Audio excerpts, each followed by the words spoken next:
I'm just waiting until it pops up proper before I share the link. Okie day.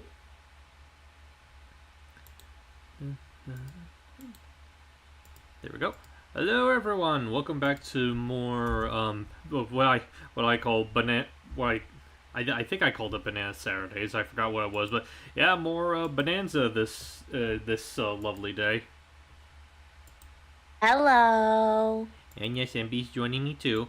Okay, just gotta do a little bit of plugging around, letting people know that we're live before we No start. worries. Hi, chat. Hello. Okay, post there. And We're doing all right. How are you doing, Ivan? There. Also, hi, Ashley. Hi. Hello.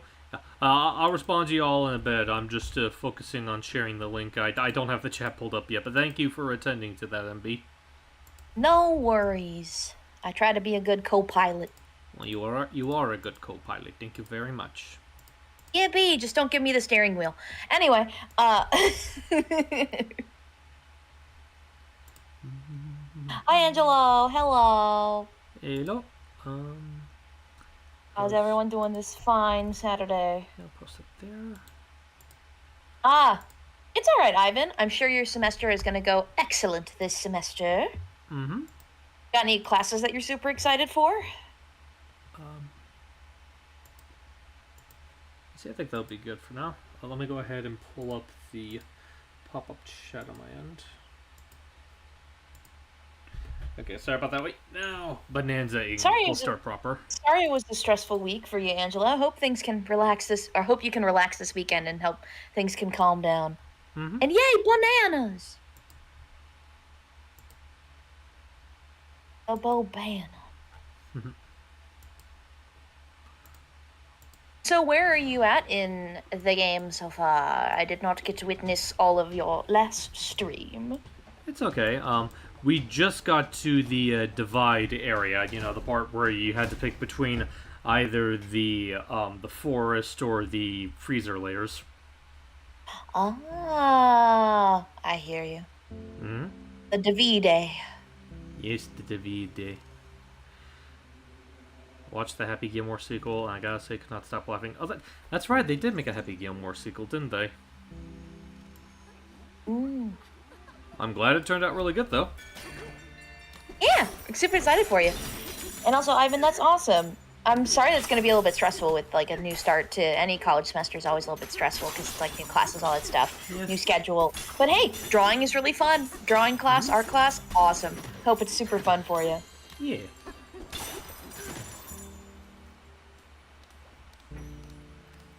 Can I just... Okay, no, I do gotta be up that stuff. Monkey indeed. Although, yes, I know he's like an ape, but just monkey. You're fine, don't worry. Speaking of drawing, I've been having fun doing my art gifts for when I go to Sonic Expo. That's good. Very exciting. Are you okay? Yeah, I'm fine. I tried to pick up my phone and then I missed. I just noticed I have two.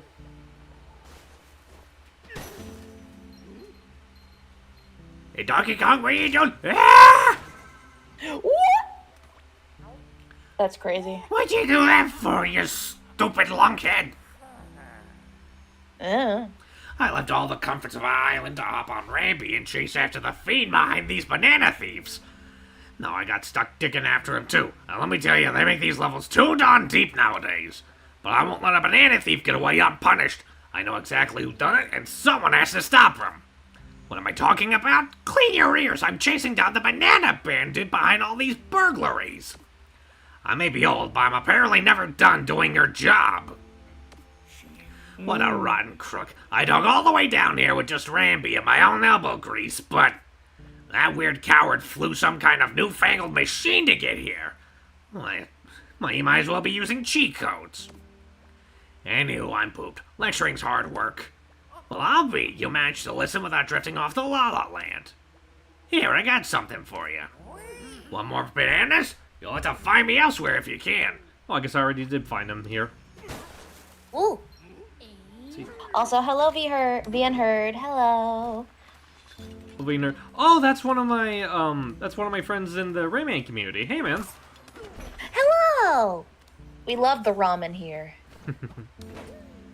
Yeah, I guess I already. I'm happy as I finally secured Switch. Hey, congrats on getting a Switch 2 for your birthday. That's awesome, Ivan. Yeah. Anyway. Slam it down.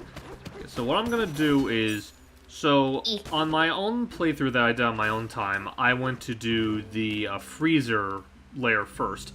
This time I'm gonna start off with the forest layer, then backtrack to the freezer layer. Well, I'm sorry to hear about that, Ninja.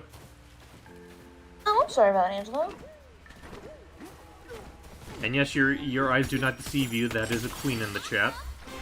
Hi, Cat. Can I get a amen? Cat, you're a riot. Yes. I'm glad you got your blue sky back in order, Angelo. Again, sorry about it being deleted, though. But hey, glad you got it back. Mm-hmm.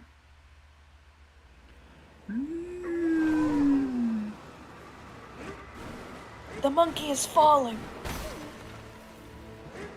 We're doing well, Cat. I'm just glad it's the weekend. How about you?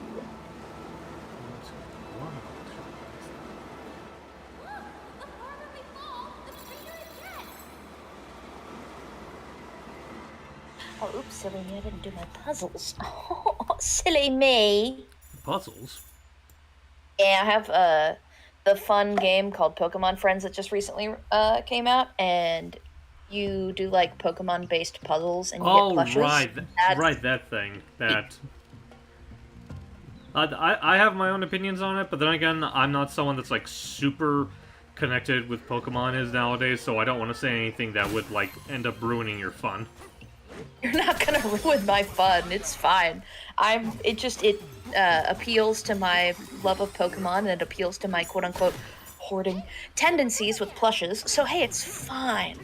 Alright, as long as it's fine to you. Spinnerack in my room. Oh, hi, Spinnerack. Anyway, sorry. Please, what are your thoughts on Pokemon Friends? I am very interested to hear your opinions, and I will not be offended.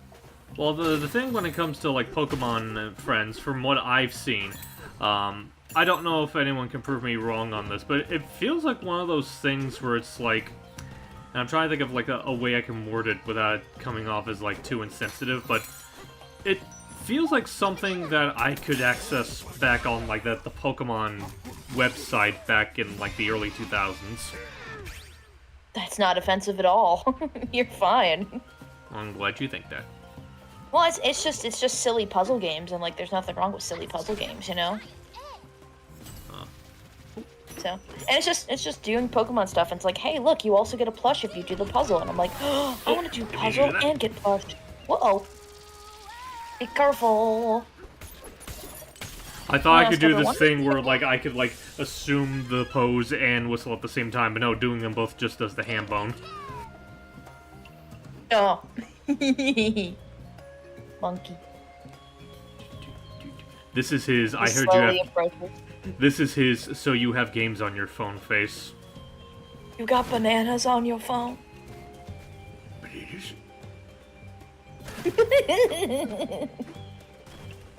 See. To gold. So, oh, do you got that comment? Oh, which comment? The one about asking about bowling. I'm like, a bowling alley? I'm confused. Would you do bowling alley? Well, I think he. I feel free to correct me if I'm misinterpreting your question, but I think what he's more so asking is like, do you like bowling at tournaments, or if you just prefer like casual bowling? Oh, I'm a casual bowler. And also I'm bad at bowling in general. Joke's on you. I'm really good at getting in the gutter. No, trust me, I average like 10 pins an entire game. I promise you, I'm bad. Also, I don't know if I want to, Angelo, because Sophia's still mad at me for the 5 phones that she lost from DK wanting to play games. Uh-oh. Yeah, because every time he does this, he goes after Sophia's phone, and she's not happy about it. Oh no, we can't lose Sophia's phone. We need it. It's a fast fajone. Alright, I've completed all my puzzles, and now I will see what plush I receive. After I figure out if I got a record. No, I didn't, that's fine. Oh, what favorite places are? Bowling. Bowling alley? Question mark? Where else? Or do you mean like arcades? I guess like just a straight up bowling alley is fine. But... Oh, I shake your hand, Cat. It's fine. We can be bad at... Oh, yeah, actually, Steven, Cat, and I can all be bad at bowling together. We can make it a competition. Who can hit the least amount of pins? The person that actually... The person that actually bowls a perfect game loses. True. I was gonna say we should do that, like, try to hit the least amount of pins, but we have the gutter rails on, so you can't use the gutter. Yeah. Just saying. I mean, I just think of it like, it's like, you know, it's kind of like golf, where it's like the most amount of points is the loser. We'll just treat it like golf. True. Alright, I am currently getting my plush. We will see. It's gonna be a fire type. Let's see. Do I need to borrow my bro's copy of Switch A Sports? Charmander! I need to borrow my bro's copy of Switch Sports. Do we need to bowl together? Yes. I mean, I'm game for bowling together. I have not played Switch Sports, personally speaking, so I wouldn't know how it handles bowling. Like, the extent of the extent of my video game bowling mainly stems from, like, the hours in Wii Sports that I spent on it.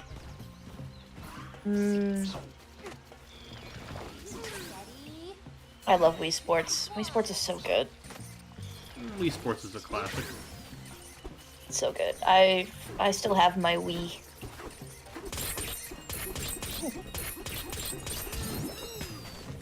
I'm progressing the quote-unquote story mode in this game, and it's actually pretty interesting. Okay. It has a story mode?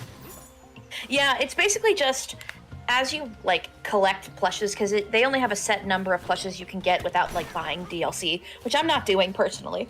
Just a preference. And as you collect, like, you might get repeats of the same plush, and so they have these, like, quests you can do where they have these people in the town. They're like, hey, I want this kind of plush, or like, hey, I want a small plush, I want like a water type plush, like you have something for me. And if you give them plushes, then it like progresses. You get more people that show up, and then more things. It's just like, oh, okay. So it's just silly stuff. Let's recreate bowling and Smash. I'm sure it's feasible. I just have to figure out how exactly one would go about doing that. Something with K. Rool, probably, with his cannon. Well, I know you can do that with tennis. Wait, Mike, you fancy a game of tennis? Yes! Yes! You need 3 different plushes? That's crazy. Oh, he's got a little chat. Oh, he has a little chat-ot sticker on his violin. Oh! I love him already. This kid's so cute. Alright, I'll have to do that later, because I don't have 3 plushes for you.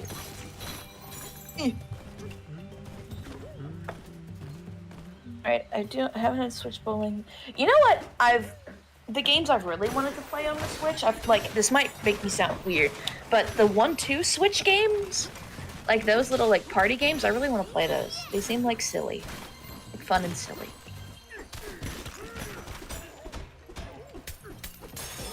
There we go. Bonene. Alright, I need to understand your preference of fruits. What would you rate a banana on a scale of 1 to 10? 1 being like the worst fruit ever, 10 being like, oh my gosh, I love this fruit. Well, it's one of the few fruits that I actively go out of my way to eat, if that helps. Okay, so scale of 1 to 10. But then again, that list isn't particularly extensive, because I don't really eat, like, too many fruits as it is. That's fine. Again, just a rating of the banana, 1 out of 10. I guess maybe an 8? Nice. That is good. I'd give banana a solid 7. It's a good fruit, and I'd go back to it, but it's not, like, my favorite fruit. But I do enjoy it. Okay. And I rescued Professor Chops. Piggy. Yeah. Alright, chat, I need your ratings of bananas on a scale of 1 to 10.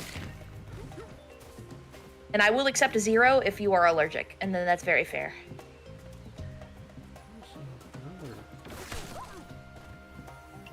Where was it at? Oh, it's down there. Oh. Man. Gold. Hello, music lover. Hello, hello, hello. Up top! Oh, sorry. Cut. It's a very interesting way to give a high five.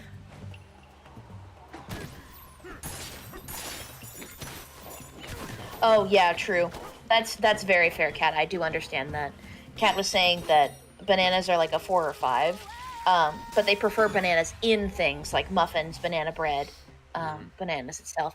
Oh gosh, there's this recipe that I adore for my family where we make banana bars, which is like banana bread, but instead of it's like a sweeter banana bread, and then on top is like what is it?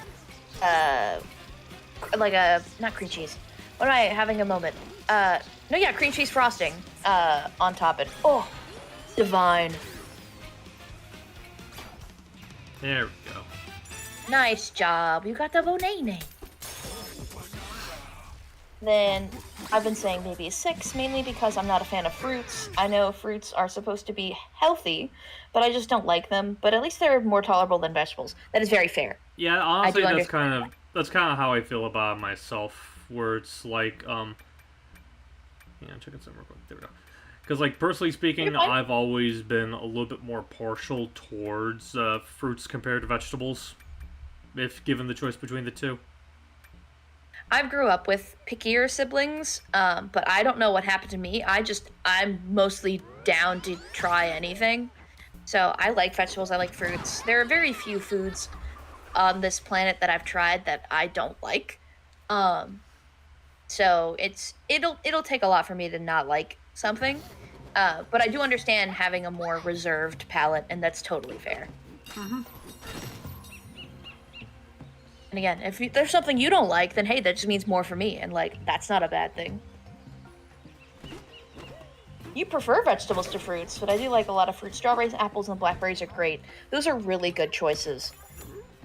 I love apples. I do love strawberries. Blackberries are good. I haven't had a lot of them, but I do. They're decent. Like, they're not like my favorite fruit, but they're cool. But I do love strawberries, and I adore apples. Or peak. What about you? Steven, you said there was like a few fruits that you really like. What are the fruits you do like? Let me see. Outside of apples, I meant to say outside of bananas. I do like apples. Apples I generally like. Let's see. Oranges I'm kind of selective with. It's kind of funny. Like, I like orange flavored things, but like actual oranges I'm a little bit more neutral towards. Ah, I get you. And watermelon I think is fine, but it's not something I'd like go out of my way to eat. I love watermelon. Watermelon with like, if I feel so inclined, I might put a little bit of salt on it. Oh, divine. Oh my gosh. Steven, I don't mean to alarm you, but Hugh really hates Donkey Kong. Absolutely abhorrent. Well, what are you doing in the Donkey Kong stream then? Also, hi, GBZ. And that's fine if you don't like bananas. That's all good. You like broccoli, zucchini, asparagus, and green beans. Baby carrots are great if I need a quick snack, too. That's very true, Kat. Baby carrots, pretty great snack. I'm getting a lot of conflicting feelings here, Hugh. Do you like Donkey Kong or don't you? I don't know. I think he's just happy that Donkey Kong exists, and that's about it. Punch me in the ground for that for opinion. I don't think DK would be mad.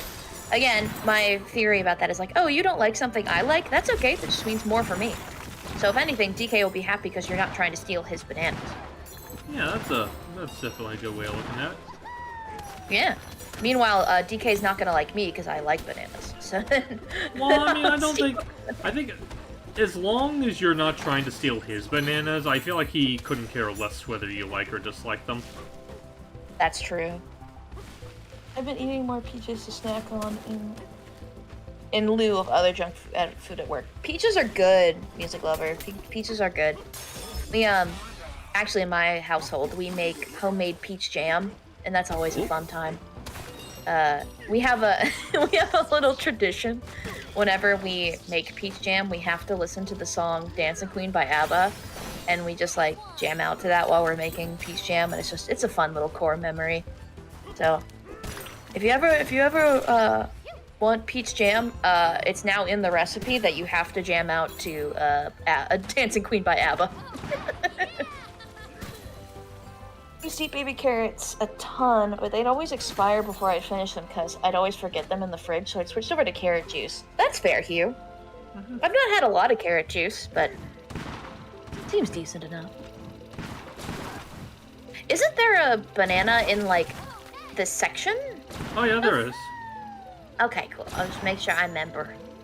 Oh, it's My Brian is working today. Yeah, to exit.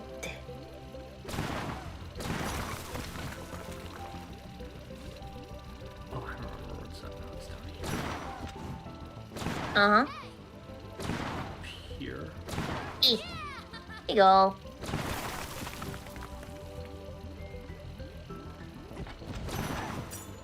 What do peaches have to do with mushrooms, though? I don't know, man.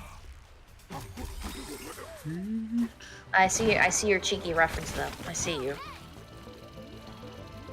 Incorrect Nintendo property, but I do see you. Well, not entirely incorrect, because, Donkey Kong and Mario do exist in the same universe. That's fair. I suppose you're not wrong. You think I know things? Hey, that sounds pretty nice, TBH. I prefer Gimme Gimme Gimme by ABBA. That's a good song. Gimme, gimme, gimme. Not with that attitude, I will. Yeah. I specifically always drink it after my walks. It's super refreshing. That sounds good, Hugh. The carrot juice. So, if you're not super big fan of vegetables, then, Steven, what are the vegetables you do like? I guess the closest thing to a vegetable I regularly like is tomatoes, but that's mostly due to its use in foods that I do like a spaghetti and pizza and whatnot. See, I'm one of those silly people who loves tomato in other things. Like, I enjoy it in a spaghetti sauce, I enjoy it as ketchup, but then you give me a straight tomato, can't do it. Right. I mean, to be fair, the concept of just eating a tomato raw by itself seems weird in and of itself. Like, I don't know who actually does that. Oh, actually, there is one version of tomatoes that I like where it's quote-unquote raw, but it's actually cooked because it's deep-fried green tomatoes, which is like a southern standard recipe, for those who are unaware. And those are good. But that's just because you deep-fry it, and that... A lot of things when you deep fry them, it kind of fixes the wrongs about it, quote unquote, but not actually. That's why I jokingly say that, because like there's nothing wrong with a tomato, but it can hide a world of distaste if you deep fry something.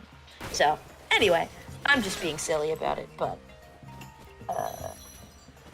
I need to go on Cat's suggestion of putting peanut butter on celery sticks. Yes. Putting peanut butter on celery sticks, and also if you put raisins on it, I think that's called ants on a log. Great snack as a kid. But peanut butter on celery is also good in general. It's a good snack. Oh. Is there a message or something? Oh, I might have... that was close. You okay? Don't fall, please. Don't get fine. in the I just poisson. accidentally...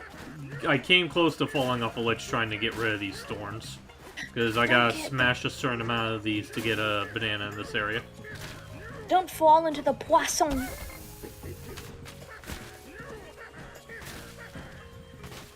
Yeah. Like, tomato sauce in, like, pizza is fine. Like, that's fine. But then you put, like, tomato on pizza, like margarita pizza, it's not for me. Yeah. I don't really like just vegetables on, like, pizza anyway.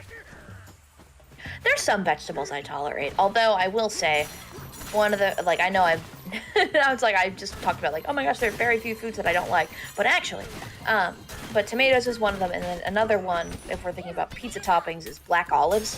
Mm-mm. Olives in general are just not for me. Yeah, me Poison neither. olive. Like, it's like... I guess I'm also kind of weird when it comes to just the fact that I'm just relatively picky when it comes to, like, my toppings on pizza, because, like... Fine. Because it's like, you know, I like most meats on my pizza, and I like, let me see. Yeah, honestly, I think that's largely it. Yeah, okay, well, now I have to ask, and please, I hope it's okay. What are your thoughts on pineapple on pizza? Not super into it, but then again, a lot of it has to do with the fact that I'm just generally picky when it comes to, like, my toppings. Okay. Like, cause, That's like, so fair. Cause, like, not even just the pineapples. Like, I don't like the vegetables on my pizza. Like, the vegetables for some reason taint the sauce for me. Is the best way that I can describe it. No, I get you. I can hear that. There's peanut butter pizza in a place called John's Incredible Pizza. It's surprisingly not bad. That sounds good. Oh, Lemon called you a nerd. Hi, Lemon. Hi, nerd. Lemon's stinky. She is, isn't she? I know, it's crazy. Can't believe they let stinky people onto my stream. That's insane. Can't believe a stinky lemon.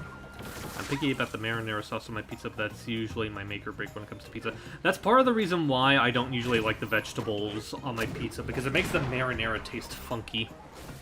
Yeah. Also, love you too, Lemon. Although I've had like Alfredo-based pizzas, like with Alfredo sauce is the pizza sauce, and it's actually decent. Like, it's not bad.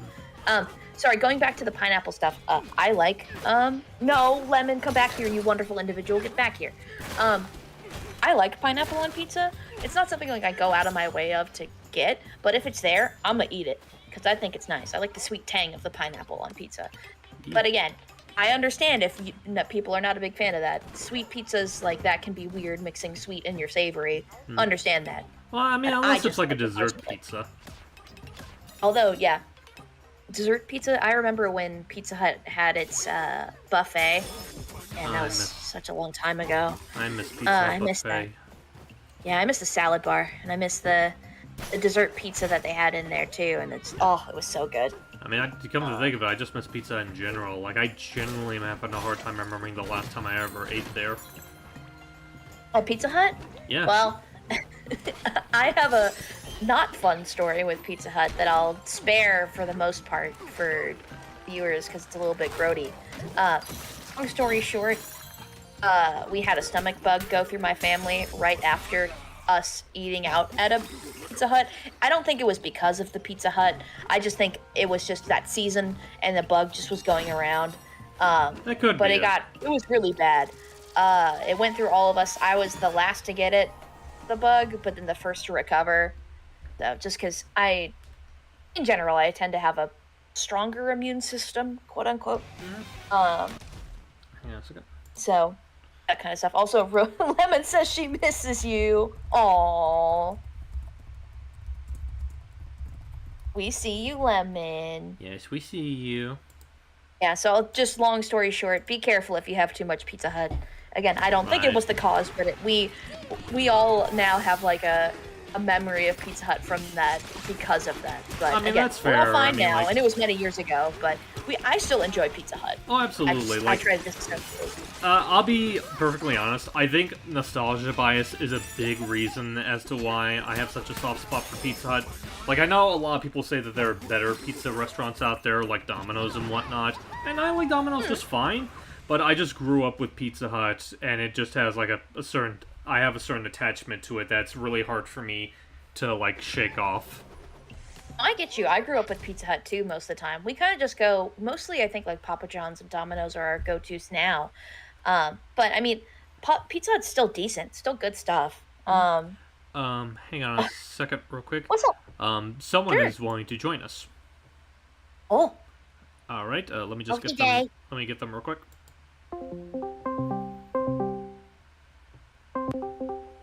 Hello.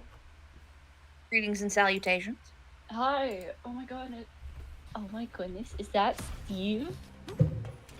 Yes, it is, and it's MB. Hello. Is it a little guy? A little sheep? It's me. Hello. Oh, almost forgot. Grabs fork and knife. Actually doing this on my stream. How dare you, woman? It's silly. It's fine. I'll grow back. It's fine. What? I am fine. Thank you. Flips hair. Yes, you are. Very fine indeed. Beautiful. Alright, the fine is $10. Come on. What? You looked at me for 10 seconds, so I get $10. I left my wallet in my other server. Well, What? Hugh is a nerd. He's a nerd. Why does the stream suddenly smell like nerds? Because I am a nerd. And I'm proud It of should that. smell like Sneals. Send a Sneal. Sneak. Did you say Huh? snail? Send a Sneal. A Sneal. A seal. Sneal. Oh, a sea. Well, a That's like, seal, huh? okay. Send a snail. Because the I was one about to that say, I've I been thought it sounded like you were saying snail at first. You're a snail. Hugh, I'm a nerd and that's fine. That's my friend you're talking about. I know, Hugh. And I'm honored to be your friend. No. Well, am I not your friend? You are. And I'm honored to be your friend too. Wow.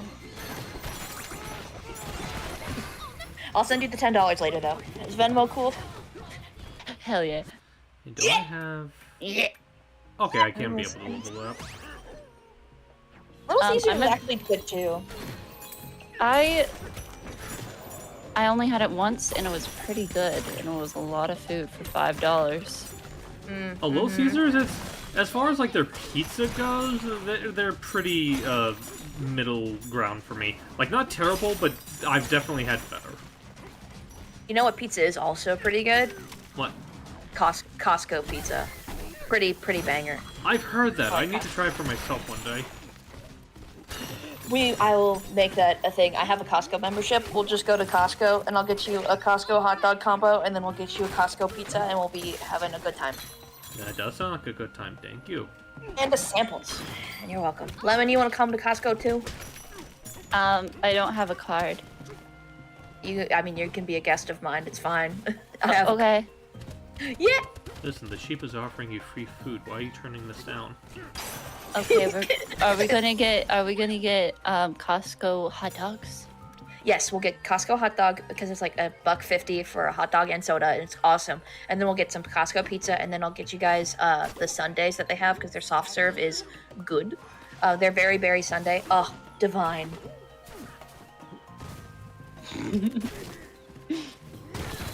Divine. Yeah, And it used to be something where you didn't have to be a member of Costco to get the pizza, but now they've moved their food court inside, so now you have to be a member to go get the food, which I think is Yeah. not fun, but I do understand to like add to their exclusivity. I get it, but also I'm like, oh, but I just want my friends to have pizza. Yeah. Actually, have I? I do suppose it helps with the traffic though, because of if a lot of members and non-members were asking for pizza, then it's like now you just have members and that's less foot traffic. So I get it. Like put less stress on workers. I totally understand. The Costco near me, the parking lot is always full. Yeah, It's especially it's on really- like Sundays, it's insanely full. But also Costco gas, awesome.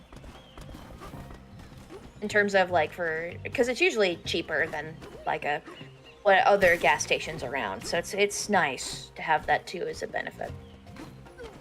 And also the Costco memberships, you usually make your money back anyway. Like if you don't, when you buy a membership, if you don't spend enough to like cover it, then they just like refund you the money back, and then you can just buy it again. So like it's Oh, very, very kind about their membership. Hugh's What's asking up? you an important question. Who's my favorite Kong? Banana Kong. Personally, Grumpy Kong is making me pissed off, so it's Poppy Kong. Oh, really? But you did the whole big reference. What happened? Well, I was gonna do it for all of them, and then my art tablet died, and then I got a new one. Aww. That's why you haven't seen me done doodly art. That's Unless it's okay. on my iPad. I love iPad doodly art. I have an iPad. That's what I use art for. I have an I do artist traditional. 12. I just more. Also, is there actually a banana? I don't know enough about the DK lore. Is there actually a banana? There Kong? I'm isn't. so sorry. Okay, cool. I'm like, did I just pick a voice that was wrong? But Poppy. Poppycock. She's my favorite. She's my favorite. Poppy's cool. I don't like that she loses the glasses. Yeah. That's the only thing. Well, losing the takes off her glasses glasses is 'cause she's- symbolic. I know, but I miss them. They're pretty. How can she see? She get contacts? Well, I mean, she can still she see the. She mentioned. I think she mentions that the glasses were like, you know, spy specs that she used when she worked with the Void Kong. Yeah. Well, also, why would you lose those? They're spyware. Girl. Big sob. Yeah, I just got the statue thingy in my playthrough. I picked a controversial Kong. I'm sorry, Hugh. I like to be controversial all the time. Oh damn. It's the Yeah, price she pays. I don't think we can be friends anymore. What? Oh. But I think we have to be best friends. that's awesome. I know your favorite color and your birthday. That's awesome. It's blue and it's April. You're half right. I'm sorry, it's pink. No. You're going for September? No. The April was right. Wait, Color's April? wrong. Yeah. Wow, I remembered something about you. I don't think I ever asked you what your favorite color is. I think it's white. No. It's Purple. periwinkle. Oh, It used to be blue, and then I went to a university where our main colors was like purple and white, and technically silver. So purple kind of infested my like life for 6 years, and then I said, okay, now it's periwinkle because it's a mix of blue and purple. So there. Wow, I I'm like still trying to figure comparing out my tablets, just to see how downhill it became. Wait. Tablet? No, Tablet. Donkey Kong. Please! Please. You got Game on tablet? Look, I just got it. I just want to do art. Please, I just want to do art. Oh, Music Lover's saying that they're still trying to figure out what I want my OC to look like in the Murders on the Hedgehog design. Oh, no worries. Ooh. I think it's because Ow. I mentioned doing a commission sale based on the gift art that I did for Abby, and he decided that he wanted to take me up on that. He just had to decide what he wanted his character to dress up as. Ooh. It was very gorgeous and delicious. It was very wonderful. It's an absolutely amazing piece that you did, Steven. Thank you. It was also thin line art. Never seen you do that. It's insane. Well, I mean, I was just trying to be insane. consistent with the line art of the portraits. Fuck. Mm-hmm. And then, for my design, if this kind of helps you with inspiration, with my character in the Murders on the Hedgehog, I had her be a tailor. Still part of the staff, but mostly to help with, like, since the whole train mostly does stuff for, like, events now, before the events of the game happen. I thought it'd be good to have someone there for, like, to help with, like, costume mishaps and stuff like that. So having a tailor would be someone who can help if, like, something rips on something, or you need to add extensions to a costume or anything. So that's what I had for my character. Yeah. Hell yeah. Oh, if you want, Hugh, I can give you the there was a very helpful folder I found a long time ago that had some of the assets, or like the stuff that you'd need to replicate the Murder of the Sonic Hedgehog style. I have the layer they use to make it the like texture. So if you want that, I can send that your way, Hugh. What the? I don't have the folder anymore. I don't know where that is anymore. But I do have at least the texture that you can use to replicate that texture piece. Alrighty, folks, I'm back in business. Let's go. Every time, oh yeah, What? I just compare, and there's just there's a dent in my old one, so that's probably what caused it. That probably That's would not help. supposed to be there. Well, maybe not help, but Ugh, beautiful, absolutely beautiful. Hold up, let me make sure this works with it. Yes, it does. Okay, it works. And also, I have an extra cord just in case the cord breaks. Heck yeah. That's what happens when you buy just the same tablet over and over again. Ha! Fair. like same brand of tablet. Like the same, like purely the same tablet. It's an Artist 12. Okay. I really like it. I know I'm I also- swapped up I know I've swapped up with a lot of my tablets over the years. Like, the one that I'm currently using is the first tablet I've owned that actually has, like, its own built-in screen, because I've seen a lot of pros actually preferring those over the ones that don't have a screen. No, it's so helpful. It's so helpful. Absolutely. Oh, and Kat's going back to pizza and said that she's a plain cheese pizza girly. Nothing wrong with that. But if she were to do toppings, her toppings are garlic pizza with broccoli, mushrooms, and maybe onion. I just said onion funny. I enjoy most of what you said. I haven't had broccoli on pizza in a very, very long time. I don't mind broccoli, so I'd be happy to try it out for you, Kat. But everything else is pretty awesome. Yes, just for you, Kat. Only for you. I do like myself a good cheese pizza occasionally. Like, I don't know if I ever mentioned it before, but, like, the primary topping that I usually go for is pepperoni, but, like, if I ever had to, like, branch out of that, let me see, if I have to branch out of that, sausage is good. I do enjoy myself some ham, you know, like a Hawaiian ham. Yeah. Trying to remember where You were like the other bacon? ones. You like bacon on pizza? Oh yeah, bacon on Yeah, pizza is bacon. also good.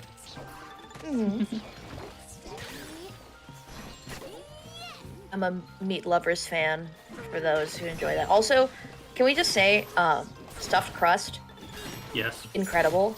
Love stuffed crust. Whenever I get a chance, I'm always getting myself some stuffed crust. Oh. I Banana finished a pizza? No, banana's on a dessert pizza is what she said. I finished a PNG tuber. That's so awesome, Lemon. Let's go. Also, that's what you've been working on the Yeah. past couple days. Oh, I've seen Yeah. in Discord it says like you're working in like PNG Pro, and I Yeah. was like, Yeah, nice. I know someone. I completely left it open. I was about to say I remember someone giving you flack for that. Yeah. Let me look at her. There it is. Let me look at her.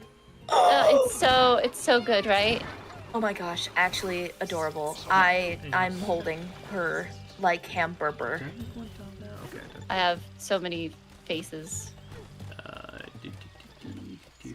I'm gonna And then there's pause real quick so I can animation. look at this. No worries. Y'all, look at that. There's a lot of faces. I got an Ingy face too.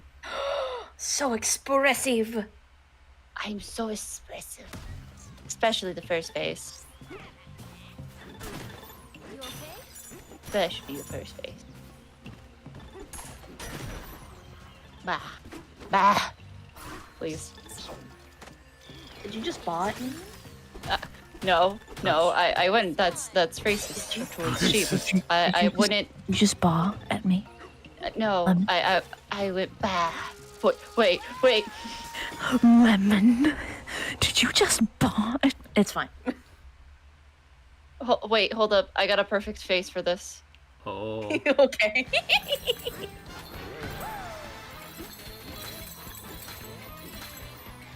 There you go. Perfect face. Oh, well, actually, this one's a little bit better. Yeah. Sorry, I'm just taking screenshots and just spamming There's it. fine. Oh my gosh, yes. Here, I'll give you a proper response with one of my many emotes. I left my wallet in my other server. Oh, which one? Because I think I might have seen it.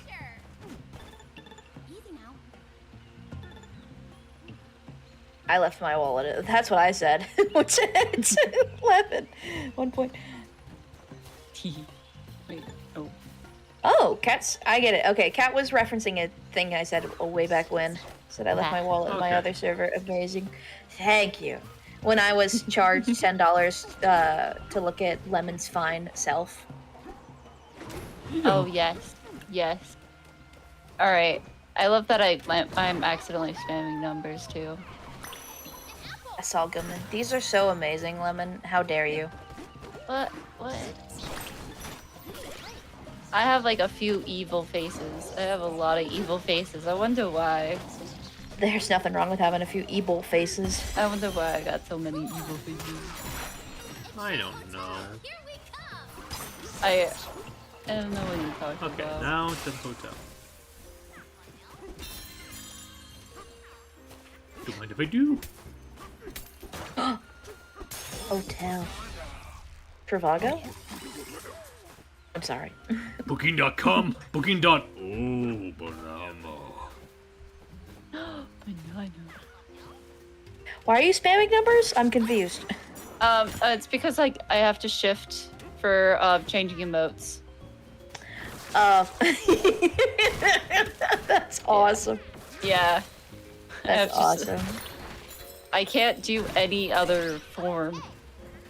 It's like I can't do like shift one or like I can't do combinations. It's like only numbers. Really silly. Alright, that one's like my personal favorite. And very last one.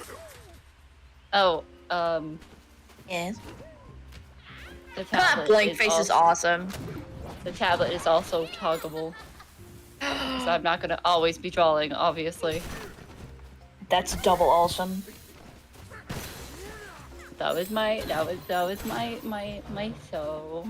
Yeah, I think Cat might be a little bit behind because they're talking about some stuff he mentioned a little bit ago. But that's okay. You're number one. Thanks to That my is number one skills in as our a heart. proprietor, the Excel Hotel boasts a 10-star hospitality rating. That's a lot of stars. Yes. But the hotel base is just my side gig these days. I'm a DJ now. Yeah, my musical career has taken flight. But But you're an ostrich. my apologies, I'm afraid we aren't offering guided trips at the moment. Two self-proclaimed VIPs from the surface checked in not long before you. They were quite a nuisance, spreading poison and all sorts of nastiness. I fear they affected the quality of our service. We might find ourselves reduced to a, dare I say, 9 stars. But yeah, that's all we just need is the ostrich bonanza. Just gotta find the ancient records. know I the really first one want to is down listen here. to their music. I know, I'm sorry. Like, I don't know what it is with OBS. It feels like every time I try to do something with OBS, I can never really get it to work without, without there being, like, a weird delay on my end. Oh yeah, It's no, it's right. okay. It's okay. We are surviving. I meant to like I went to see what music Old Creature would make.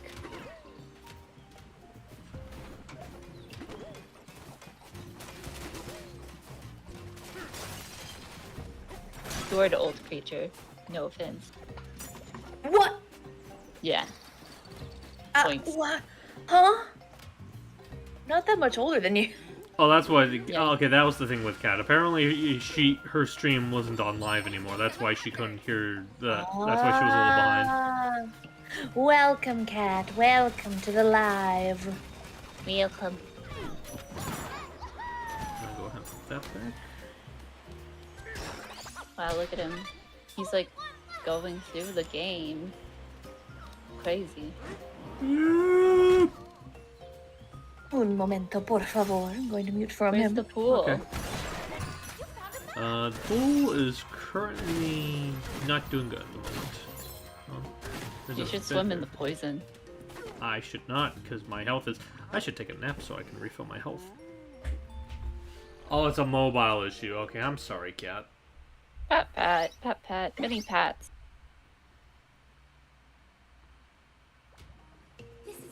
To everyone in the stream, who is better, Voidco or the Brutals? Voidco easily, on account of they actually have depth and personalities to them. I don't know why this is considered a contest. The Brutals are the little rabbits from Mario Odyssey. Oh, no, then yeah.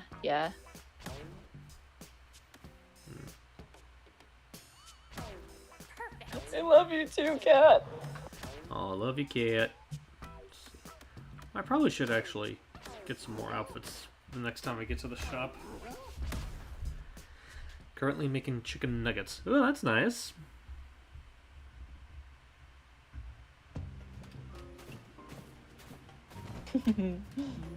Hell yeah.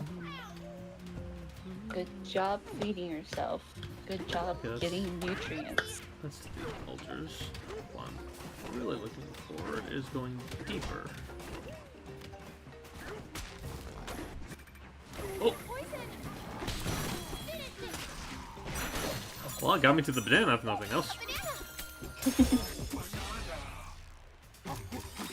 Hello, I am back. Hello.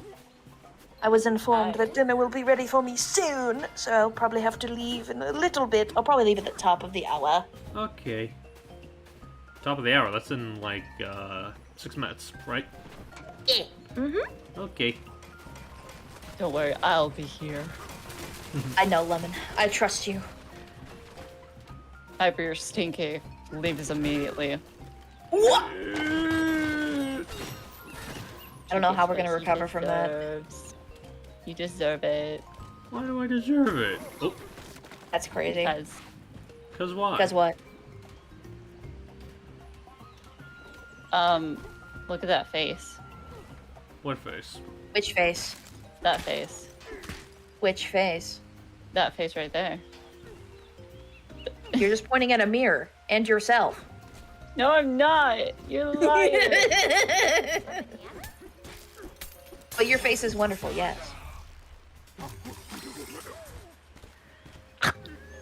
What? Yeah, that's right. Suffer. Hiding My people in my ankle. stream. What is the matter with My you? ankles! How am I gonna run track and field now? No, I'm kidding. I don't do that. But you can't run. You can't run. I can't run anymore. You can't run. Cat agrees that you do have a good face, Lemon. Wow. Wow. Thank you. Oh my gosh, Asian buffets are awesome, Toon. Oh my gosh, now I want sushi. I want some salmon nigiri so bad. Take me with you. I will gladly. What we'll do, there's actually a sushi place not too far from Costco that I go to. So what we'll do is we'll make it a Costco trip. Go to Costco and then we'll go get sushi. Well, let's go to sushi and then get Costco, because what if we buy cold things? You're so right, you're so right. Sushi, then Costco. Yeah, that sounds perfect. Does that work for you, Steven? What's being offered again? He's agreeing. He's agreeing. No, I'm asking what is Yes, being perfect. offered. Oh, sushi and Costco. I don't see why not. Well, I might not Let's go. partake in the sushi, but I do want to try out the Costco. Heck yeah, that's fine. That's fine. Saves you for more food at Costco. Cat's like, let's get in the minecart. We're going dinnering. Let's go. Going I'm dinnering with hopping you- in. Going dinnering with 3 fine ladies? What did I do to deserve this? Cat, get in the minecart. You're coming dinnering. Nothing. You're just yourself, and that's all. That's more than enough. Let's see. Is there anything down here? I'll make I sure. want to eat those thorns so bad. Costco sushi platter is decent. I like Sam's Club sushi platter a lot. We just want to make sure that Steven and Lemon get the Costco hot dog, and then also the Costco pizza. And then also the Costco, like, very, very Sundae. Peak. What kind of berries are used in this very, very Sundae? Strawberries. But they also have a chocolate, like, fudge version if you would prefer that. And also you can make the soft serve chocolate or vanilla. So there is some things you can do with Can it. you mix both of them? I don't see why not. Hell yeah. I haven't asked, but I'm sure you could request it.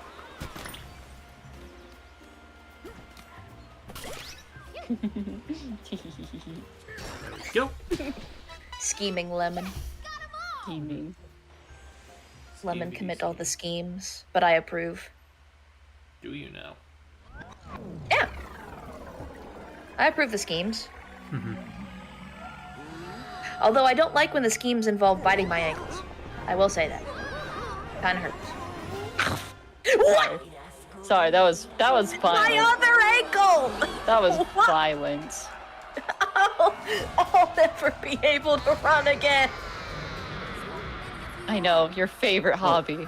Oh, real quick, Running. someone, before you do head off, MB, someone has a question for you, a Kirby question. Oh, man, I'm not my Kirby knowledge is very superficial and surface level. I don't know enough about them. Whichever one's the blue one, though, that's my favorite, I suppose. There is a blue mage sister, so I guess that would be a by default. Yes. I've seen them. I don't know their names. I just know there's a blue one, and that would be my favorite. I'm sorry, I don't know enough.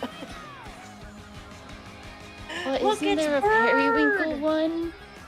No, there's not a periwinkle one, sadly. Although, I do love Marks from Kirby. Love him. Hold him like hamburger. Hamburger. Bite. Get it, Pauline, tell him. Yeah. Alright, bird time. I still think it's so funny that they have the ostrich as the one that flies when they don't fly. Yeah. Well, I mean, they point out the fact that it doesn't fly. And I'm pretty sure it's ostrich purely because of the espresso reference. You know what? That's so fair.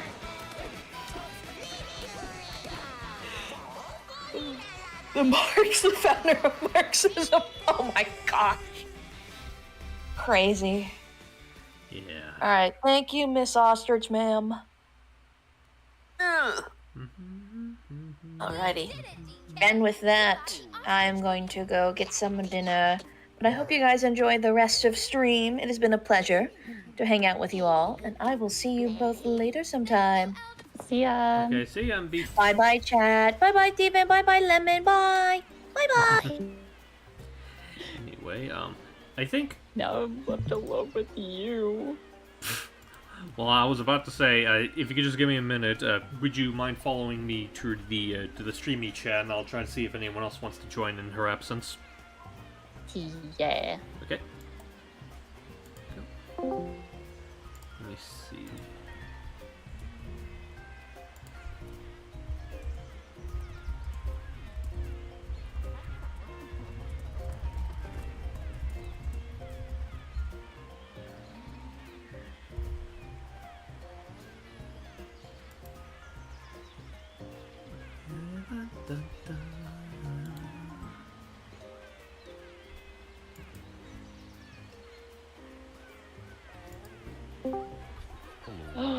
Sorry about that. I'm here.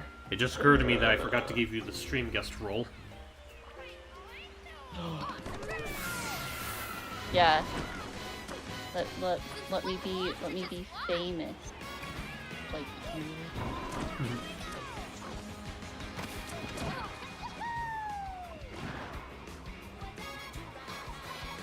Now I'm gonna stalk the chat. See you. Oop. Okay, build a little shortcut back there.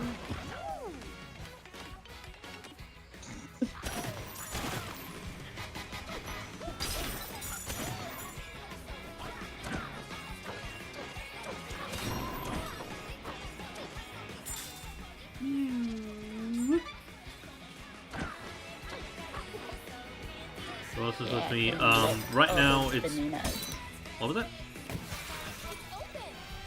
Oh, I was adding things. Actually, I'm watching the. Oh yeah, duh. I'm watching your live thing, which Oh, is out of okay, tune that's- of what's happening in the real life. I don't know why I'm forgetting There that. we go. Let me see. Okay, it looks like Kat will be joining us once she gets a chance. Anyway, like I was saying, so the person that's joining right now is one of my artist friends, Sophia, or Lemon, as some people nickname her. Yeah. I'm lemon farts. Because I smell really good.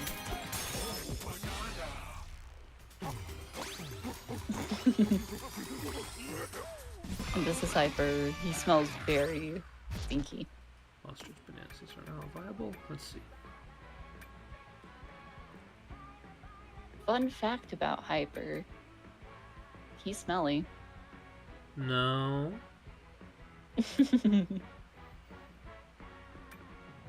Very nerdy. Yes, you are. There we go. How dare you? How dare I what? How dare you dare? I mean, you're not being very conclusive here at the moment. There we go.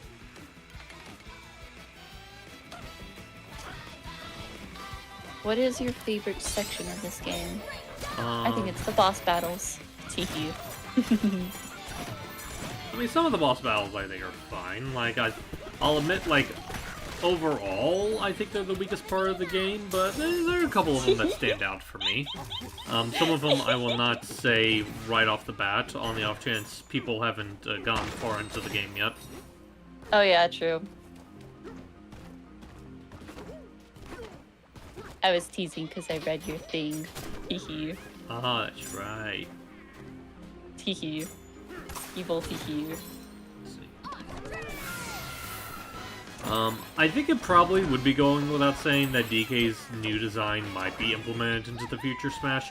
As far as like moveset and stuff goes, I don't imagine DK getting like a massive moveset overhaul, but I would not be surprised if they do implement things based on Bananza for a Smash moveset. Like for example, the thing I'm doing here while I'm trying to get rid of this fruit, the Tear-Off, like I can kind of see Tear-Off being like a new move of his. And maybe like some of his normals being changed to accommodate how they look in Bananza, like his neutral attack being this. Maybe his neutral aerial can be like a clap. Sorry. Wow, what's so fun? Next to be added to Smash, Pauline! She's just screaming.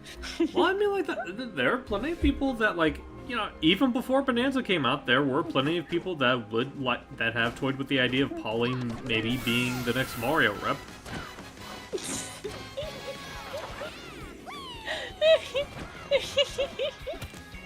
I mean, I've heard of worse ideas for Smash characters. It's just the child her. It's just screaming as everyone's fighting. Well, I mean, there's children in Smash Brothers.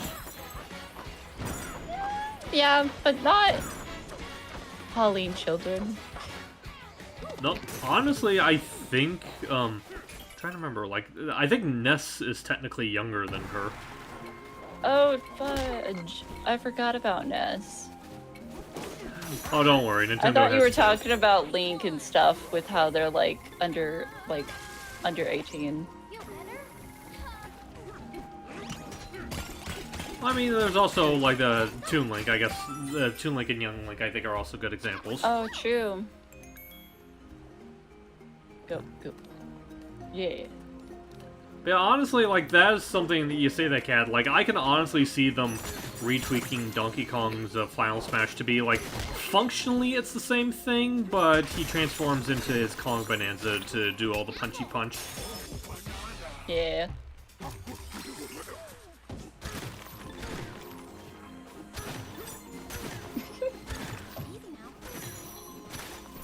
I hope the next game is a cooking game.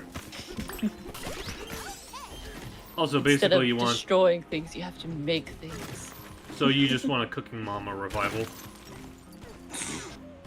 But with Donkey Kong. But his hand's too big. Sorry, I'm being very silly today. Silly, stupid. You're not stupid. But I'm a proclaimed silly, stupid. I think I might have to go after that later. I forgot how you're supposed to get past that bubbly brew.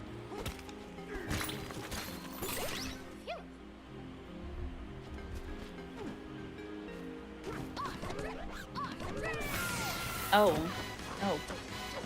Actually, I might have to go, actually. Aww. I'm sorry. No, you're fine. Thank you for joining as long as you did, though. Yeah. See ya. Alright, see ya. Bye. Bye-bye.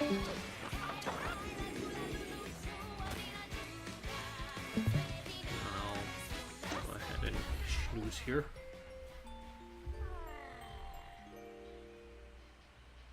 Welcome, sir, to the Eggshell Hotel. To be fair, I think there are several people that would like it if DK ditched the gorilla sounds that he's been having in the past couple of Smash Brothers.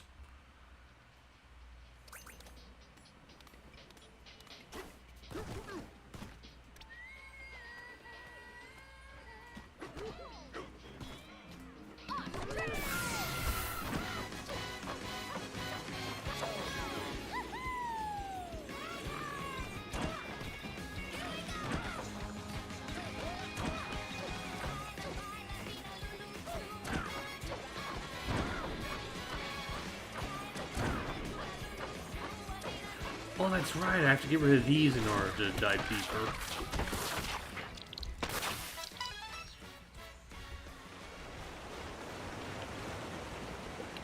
That's funny, I beat the game a while ago and I'm already forgetting, like, basic things. Where to find out? Let's smash the rest.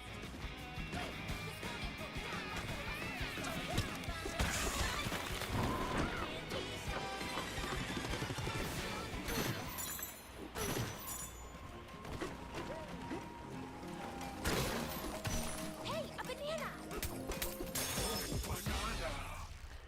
Nom nom nom nom nom nom nom.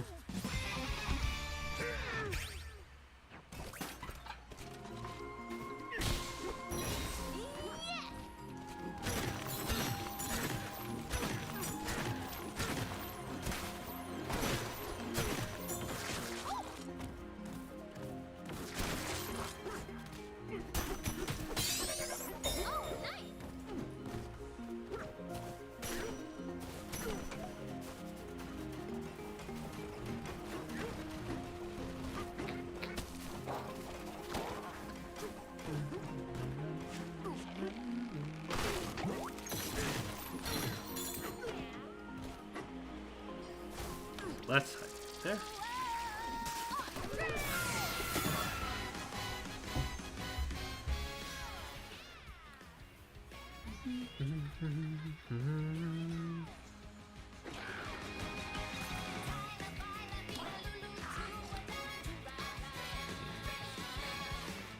I know this is a pipe dream, but would you like to see the Odyssey team do a Tom and Jerry platforming game in-house by Nintendo? I don't really see that being a massive priority for a lot of people. Like, I don't know, like, I'm not gonna say it's impossible, but I don't really know why that feels like it needs to be. I don't know. I don't want to be, like, dismissive or callous to people for what they want, but at the same time, that sounds like something that I wouldn't deem as, like, a super high priority.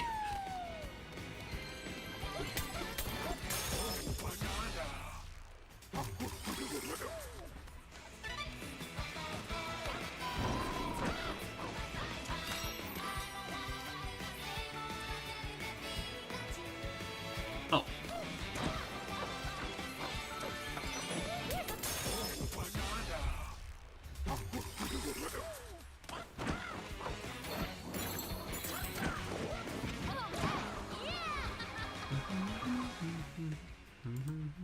What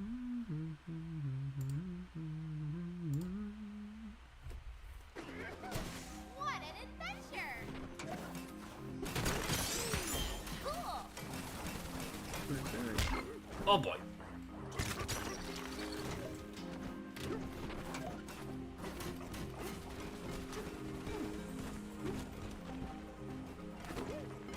What do you say?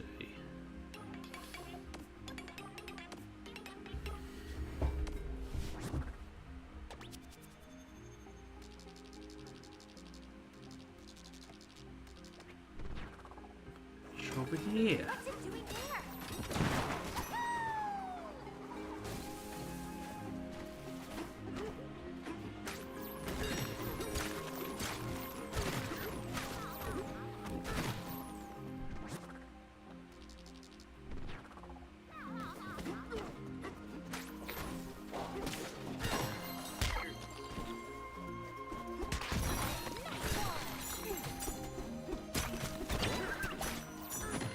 A banana!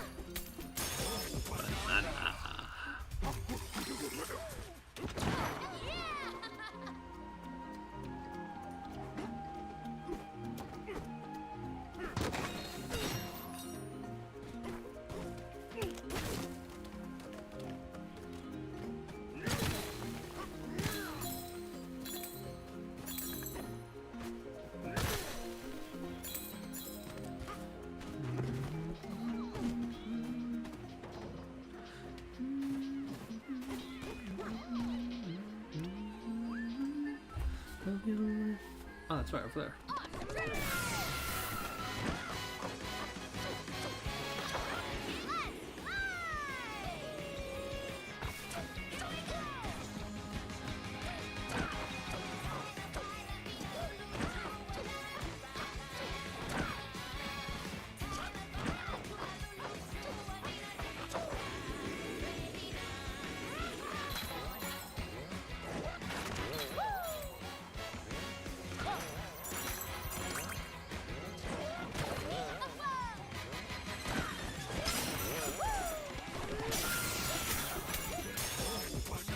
Go.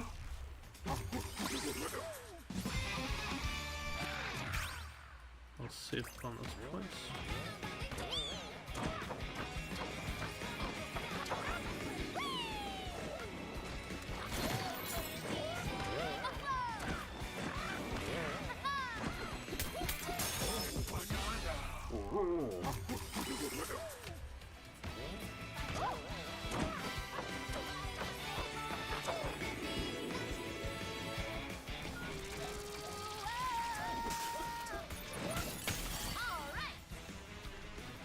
There we go.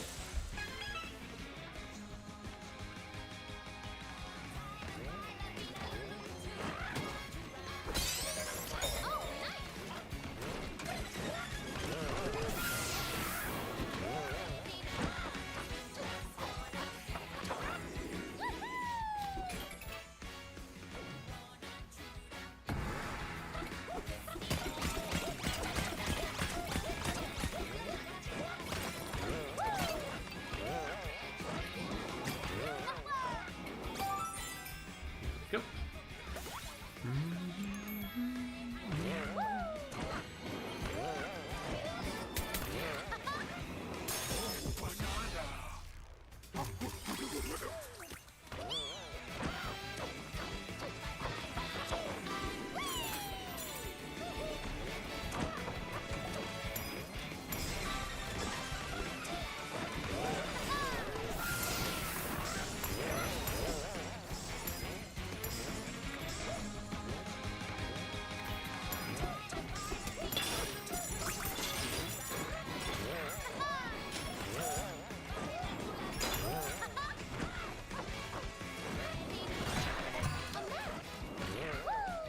Hello, Leonardo. Thank you for hopping by. Oh, that's right. I was already this way already.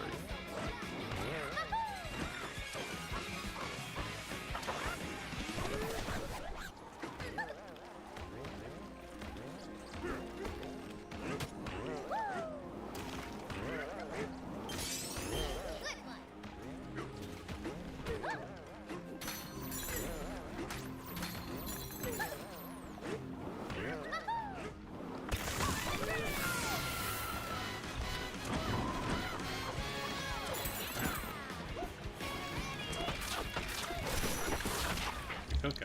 juice.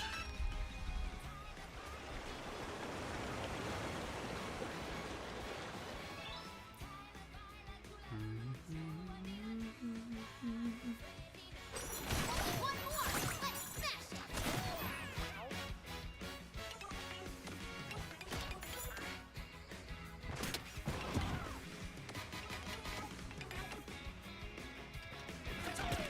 Oh, hey. Oh, there we go. Go ahead and get a few styles.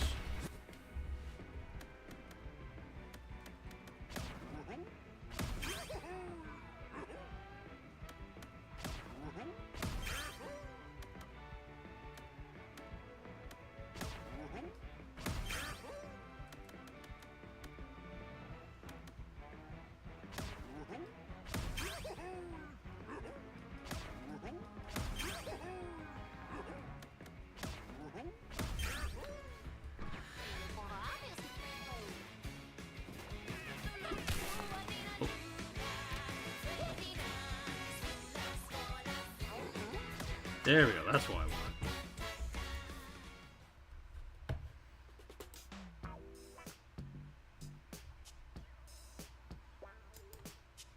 Sorry, just checking the stream there.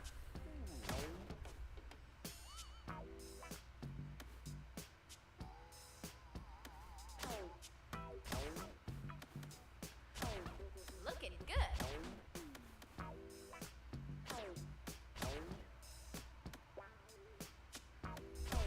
Check this out.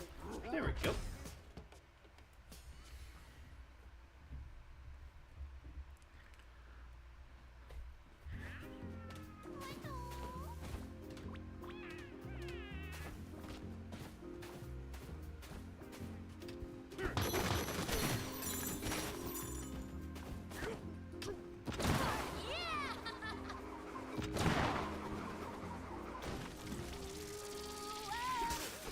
Battle face on.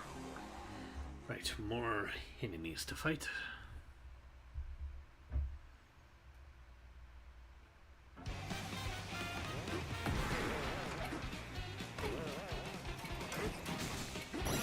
Nice one.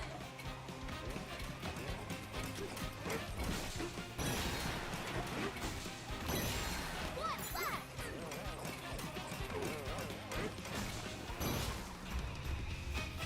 Breeze through that one.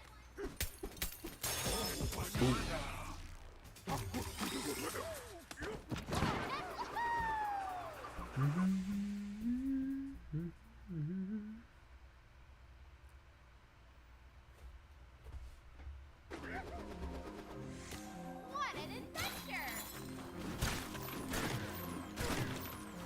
Now I just gotta find it, because I know.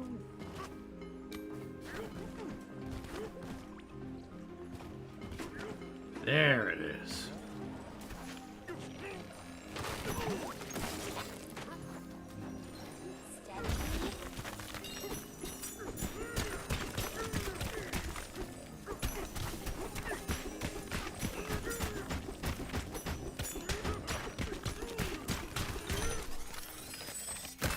Spider.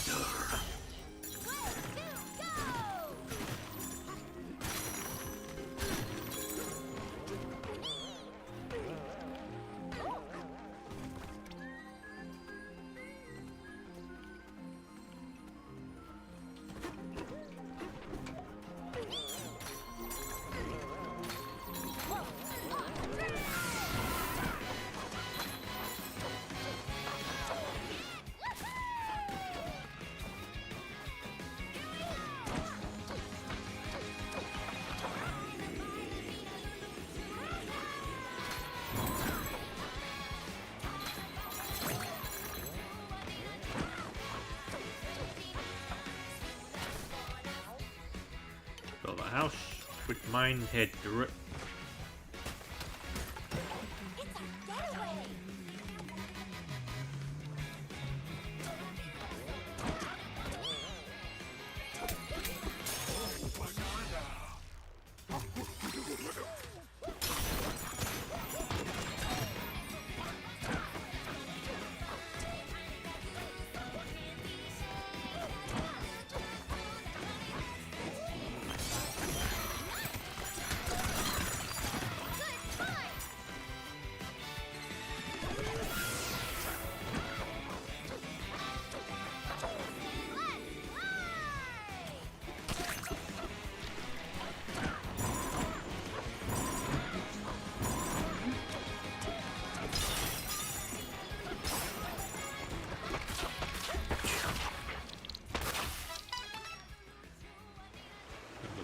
That's all 3 of those.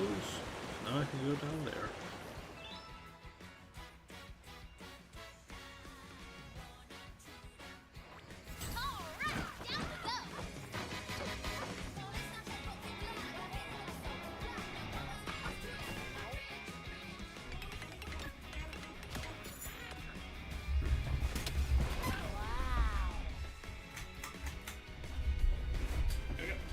Drop off this little kick.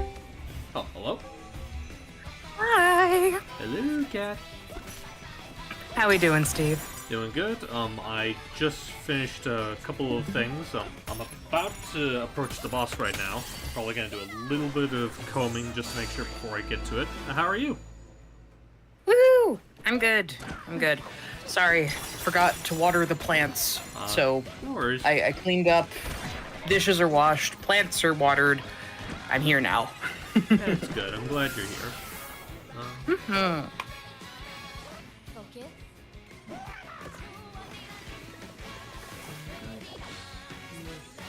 So how are you guys doing, chat? Chat's been pretty fun for the most part. Nothing too out of the ordinary from what I've seen so far.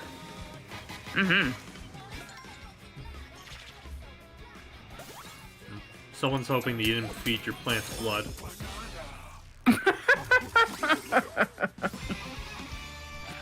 Thankfully, this is not Little Shop of Horrors. Yeah, that would be very unfortunate if that were indeed the case. For everyone involved. Exactly.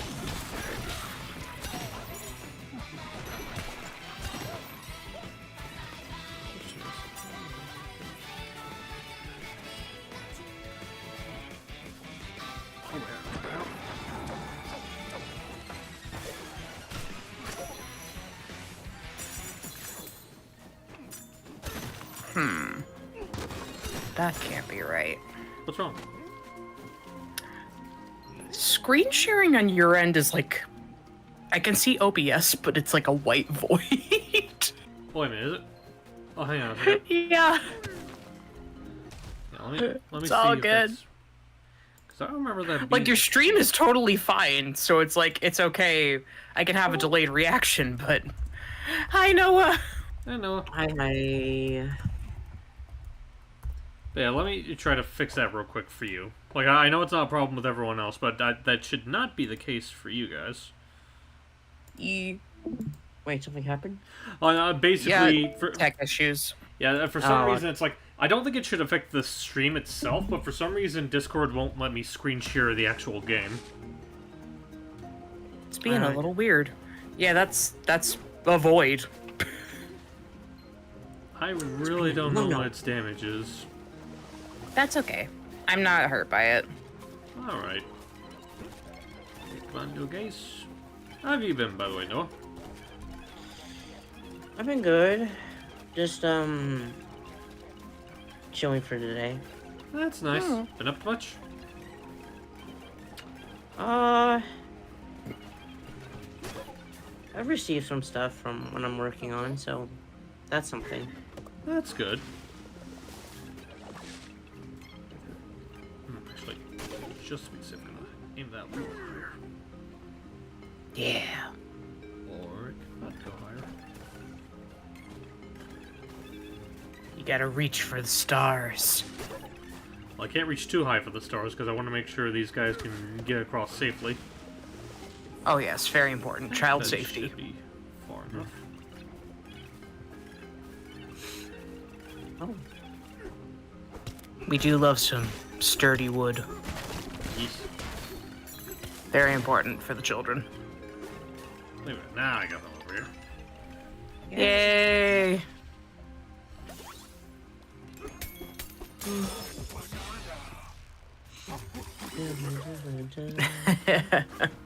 only one. Oh, what's up? Where's the other one? Oh, are you watching like the actual live stream, Noah? Yeah. Okay, well, the live stream is a little behind on my end. Like, I already gotten both the bananas there. Oh, okay, never mind. Yeah. Yippee. It's okay, though. I'm gonna 2 times speed it.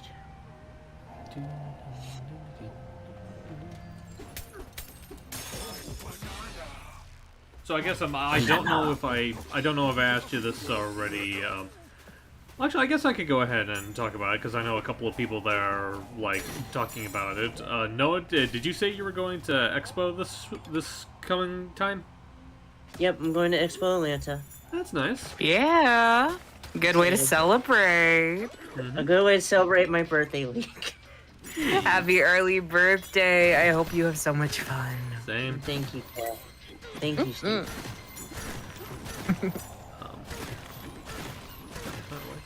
Think I can get down that way. I'm excited to meet Colleen and Amy Bernie. Aww. Right, like I know she was there.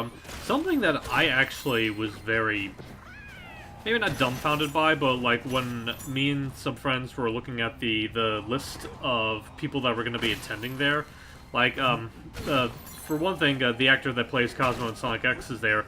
I did not know that they were what surprised me is that like apparently they're also the English actor for Kirby and Kirby Right Back at Ya, which caught me off guard because I always just assumed that they just took Kirby's game actor to play them. Yeah, I also known her as... Yeah, she's also Charmy, and she also voiced Max from Pokemon. And she is a queen! Yes. I think she also voiced in Team MT as well in 2003 show. I mean, Is it time for us to pull up the behind the voice actors page? Only if you want to. Alright, which actor is this again? Amy... Bernie? I can't pronounce her last name that well. It's okay. Hold on, I can probably link it. Sorry guys, I'm gonna play a game of we're gonna see everything this actor has been in and fangirl about it. Alright, I found her. Oh, you found it? Yep. Hold on, let me just copy and paste.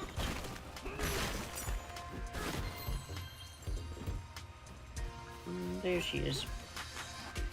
Thank you. Amy Birnbaum. Okay.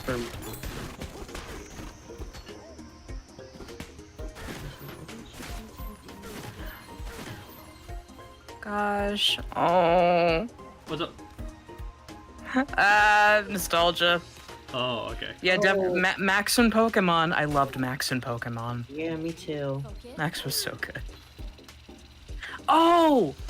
People were really excited about her because she wasn't just Charmy, she was also Cosmo in Sonic X, and it's like, okay. Right, yeah, she was also Helen. She was also Helen. Helen, the best human. Totally not biased. Yes. You're fine. But also, man, she's not just Kirby, she's my girl Mabel! Yeah, and Spikehead. I remember her doing Spikehead. Yeah, Spikehead is great, but like, Mabel. Mabel's the best. She was also DJ Mary and Melody from Pokemon. Ah. Man. Also, I love when we have like some random credits in there where it's like, I Spy Spooky Mansion on the Wii in 2010.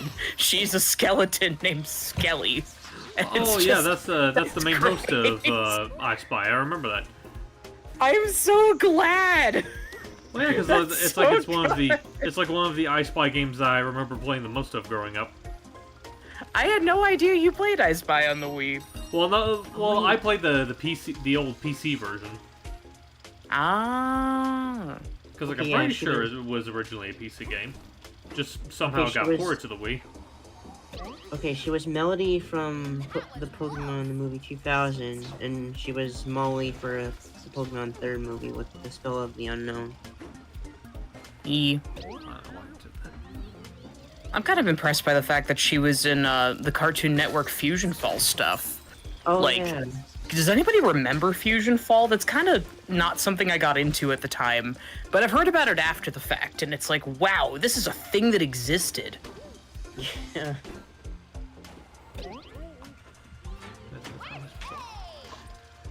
Actually, no, wait, thrown items don't work. I have to do it physical contact. Yes. You gotta hold it.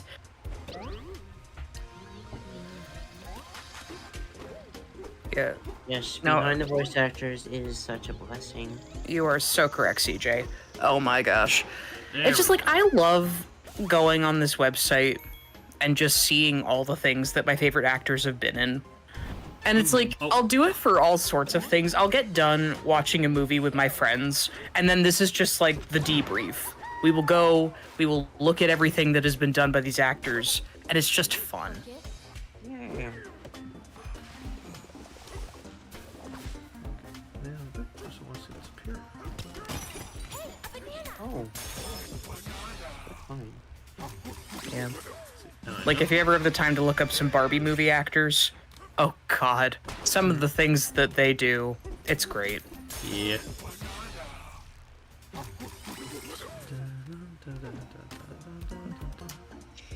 Oh. So how's- yeah. Okay. Yeah, that's true. Okay, yeah, that's true. Okay. Oh, what's up? I don't want to spoil anything from the Bad Guys 2 movie. Oh, No, that's okay. no fair. We can wait another day for I that. wanted to say a certain voice actor, that voice in the Bad Guys 2 movie. I don't know if I should say it. That's okay, man.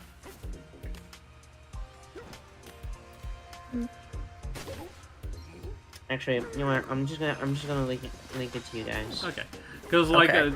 because knowing me, I'm probably not going to be seeing it, like, right away because, not for nothing, I cannot freely go to the theaters as frequently as I would like to, so I wouldn't know what exactly, so, I would just say, I just cannot go to the theaters as frequently as I would like to. Oh, that's neat, I mean, like, honestly, I don't think this is, like, a massive spoiler if it looks like if it's just Okay. extras.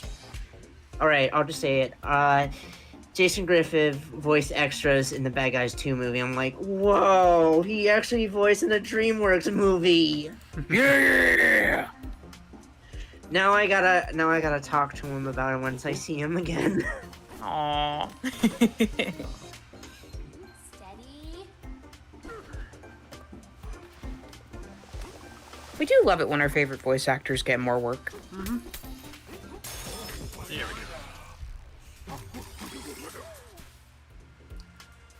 But yeah, that's interesting. I'm gonna have to keep an ear out for that whenever I do eventually see Bad Guys 2, which I've been hearing very good things about. Like, I don't know if I've heard people say it's better than the first one, but they've definitely enjoyed it on the same caliber as the first.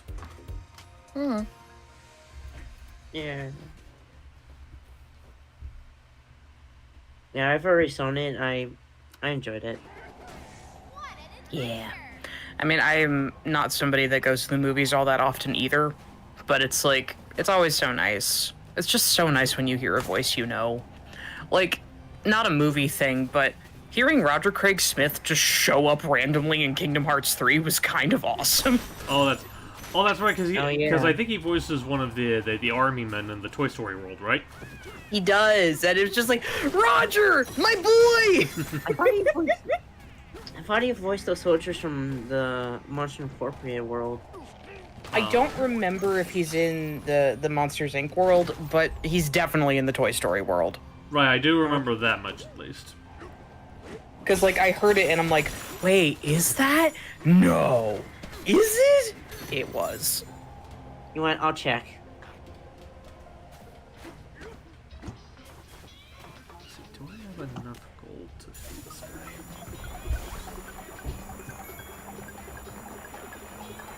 It's also kind of funny when you just, like, look back at Jason Griffith's credits and you realize he was Bongo the monkey, the mascot for Danimals. And it just kind of makes me want to see the Sonic Danimals crossover. I mean, let's be honest. The Danimals animals do look like they could be knockoff Sonic characters. Oh, yeah, he did. Yeah, Roger did. Oh, Uh-huh. Yeah, he voiced one of the CDA officers. What? No! Yeah. Yes! I get to be delighted all over again. You don't understand. Roger, our guy! wait. There we go. Bill Farmer appears in a RoboCop as a reporter? Oh my god, Bill Farmer. Yeah. Our guy. Absolutely. Guy of all time. Absolutely. Is it on another? Oh yeah, it's over there. I recently learned a fun fact with Bill Farmer. He did the sound effect for Gaston swallowing eggs in Beauty and the Beast, which is just such a random thing to be credited. I know, with. it is so oddly specific, I agree. Oh, that's right, he did have, It's like... so good. Oh, that's right, he did voice a couple of Looney Tunes at his time. Like, I know he was Sylvester in Space Jam 1, I did that's not all know I Roger mentioned. did Raphael in a game. Oh, could you repeat Oh that? Noah? yeah, I did not know Roger did Raphael in a game. Oh, right, we in love that, Raphael. in the Splintered Fates, I believe is what it was called. Yeah, that's cool. I've been meaning to try that. I've been told that that's like a surprisingly good Ninja Turtles game. I do want to try it eventually.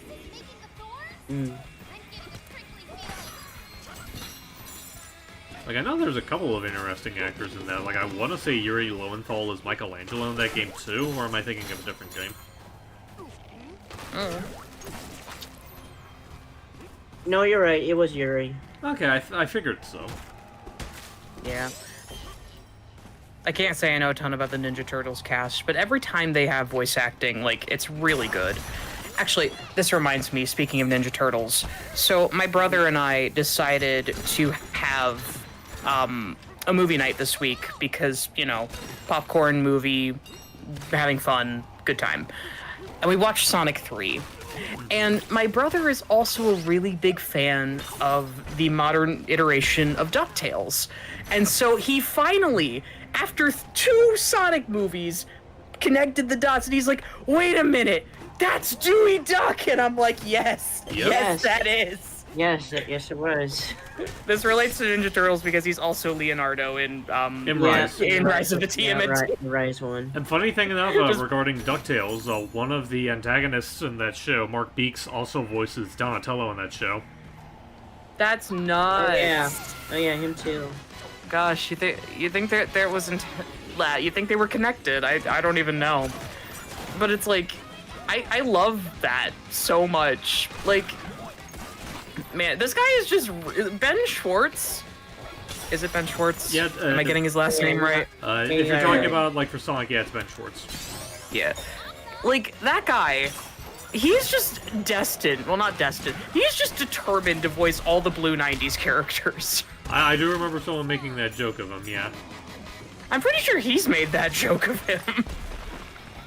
Like, I think I remember someone, I forget which show it was, but there was a show that he also voiced in, and they, like, joked about the fact that, like, they casted him primarily because of that. They casted him as, like, one of the main character's sons that wore a blue shirt. I forget what that show in particular was, but they joked about the fact that, like, they cast him as that because they wanted to keep up that trend of Ben voicing blue characters. That's so funny.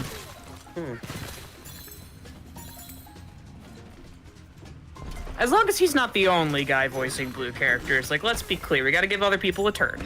But I'm into the blue. And I would say Blue looks good on him. Cantu has voiced blue characters.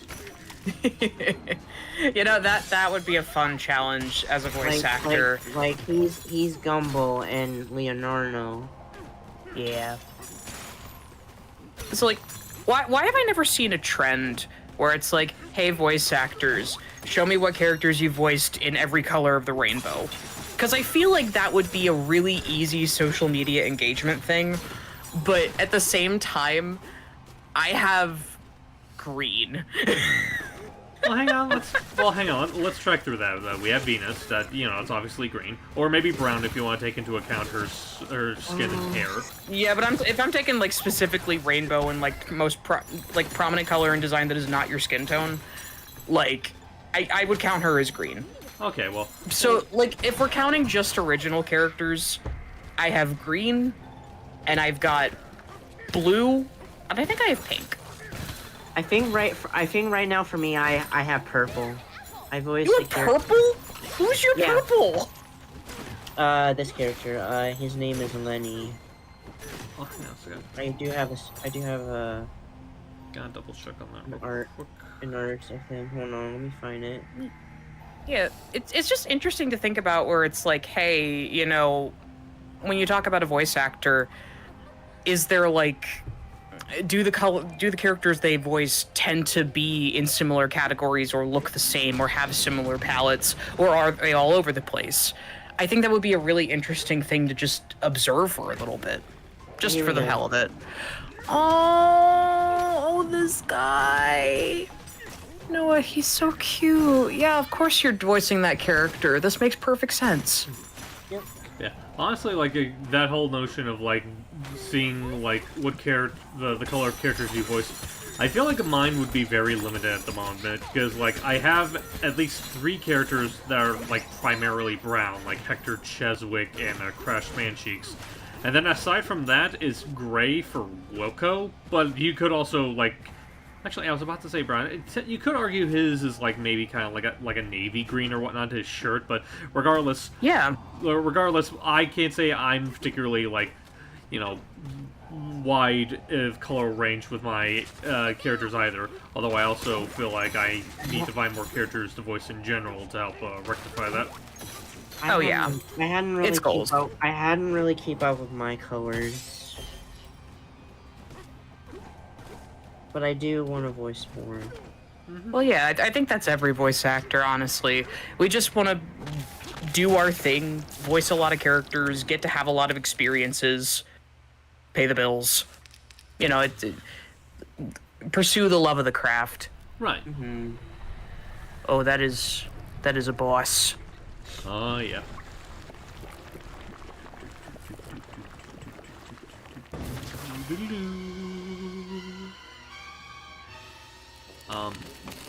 I think you already asked that question already, Toon Man. Do you think you can not try to, like, put in so many repeats? Not to mention, I already answered this. I typed you an answer, actually. If you scroll up a little bit in the chat. I guess he just would rather have had a vocal answer, I guess. You're not getting one. Sorry. Well. Well, you know? I'm not denying it. I just think I just admire the bluntness. Yeah, no. I guess I will say this verbally because I think this is a great character. Haley from American Dragon is so much fun. I loved her. I've never watched the other. Well, no, I've watched a little bit of Lloyd in Space, but I watched a lot of American Dragon as a kid, and oh my god, Haley was wonderful. That would not be putting up with babysitting. That would be a joy. Girl, let's go get into shenanigans. Wait, hold on. I'll be right back. No worries.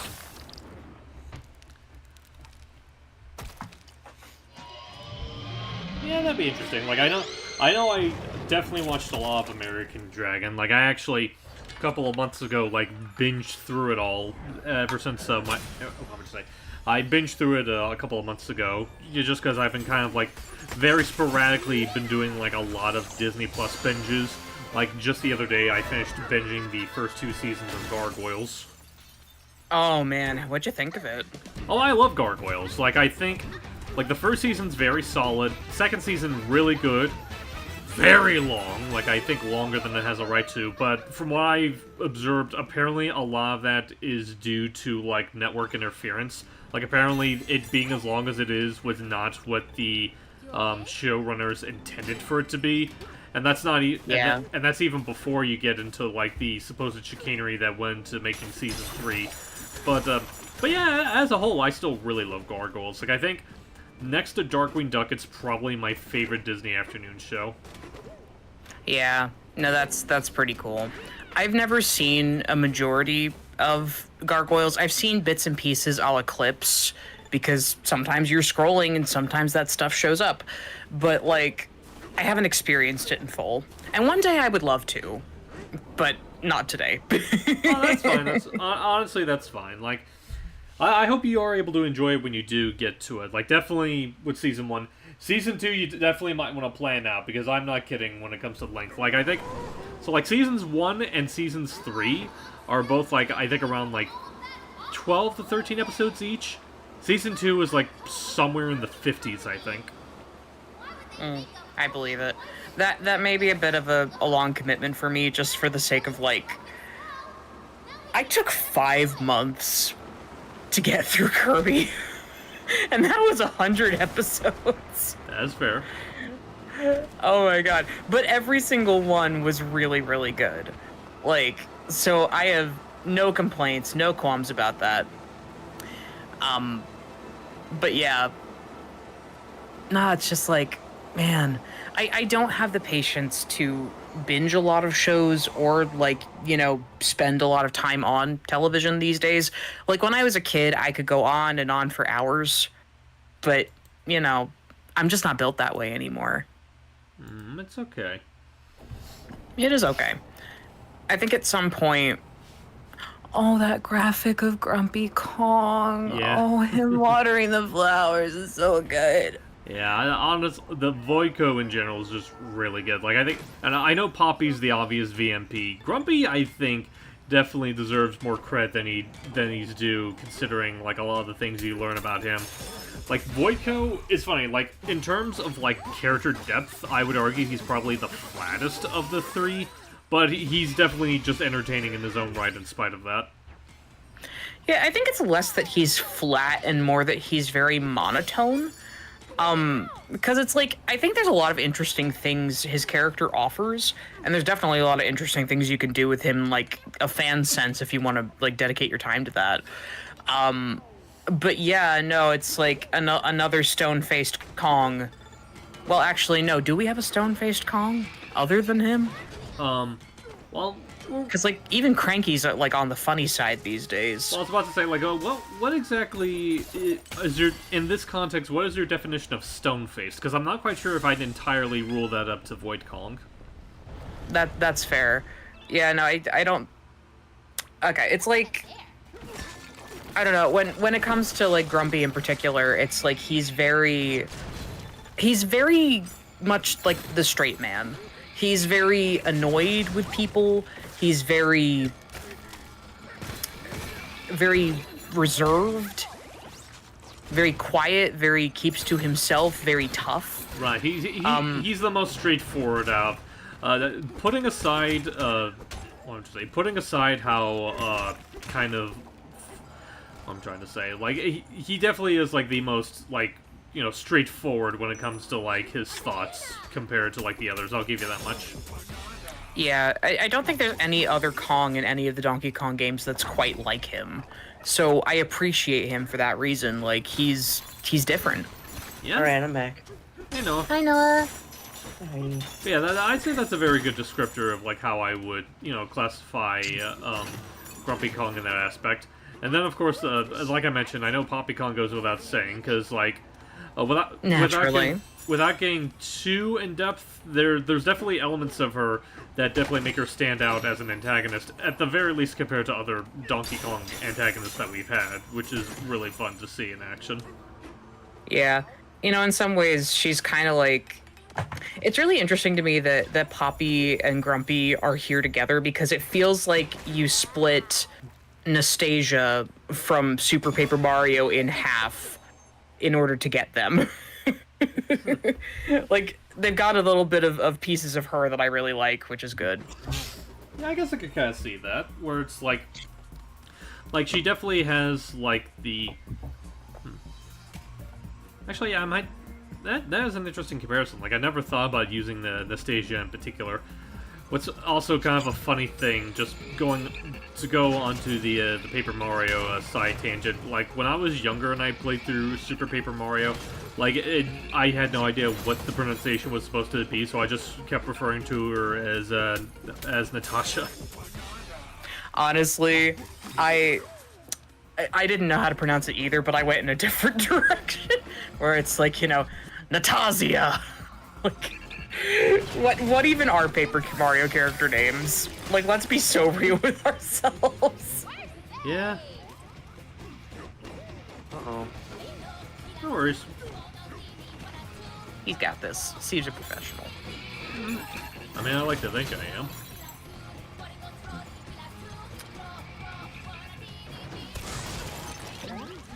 And besides, I have the balloons to spare. Yeah. Balloon. Just like a balloon.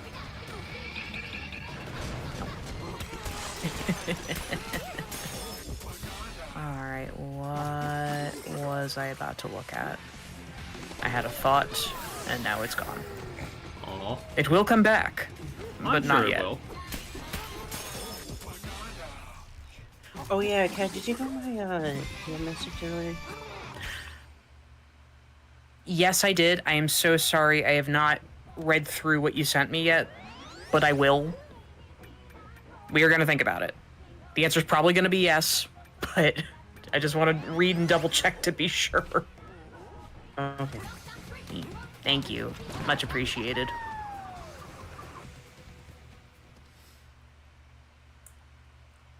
God, I owe a lot of people DMs today. No, it's okay. It's all. I'm anxious about things. My mom is on her way home, traveling from another country, so. Well, yeah, close to that. I hope So she's it's had like I'm herself just a fun waiting. trip. I hope so too. Apparently she's having a great time, but she has not been in touch. So it's like, you're making me nervous. Where's she traveling? I'm not gonna say because I don't want the people of the stream to know that. Oh, okay. But yeah, nah, it'll be good. But it means that I've been on babysitting duty this week, so, been busy. But it's all good. Just still got some cleaning to do before she gets back, but I'm not ready to handle that yet. It's okay. Yeah. Oop. It's all good.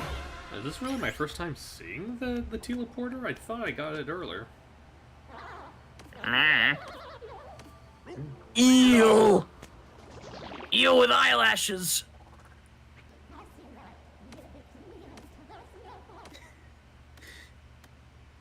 I love the teleporter. Yeah. What am I going to use?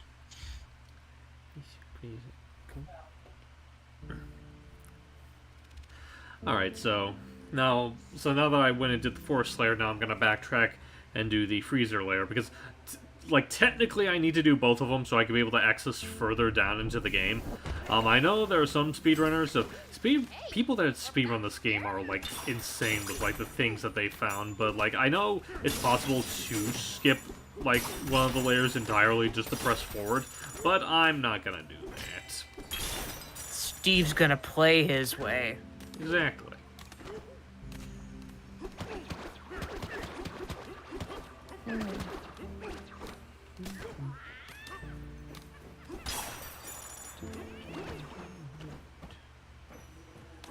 Wait, did I already get this?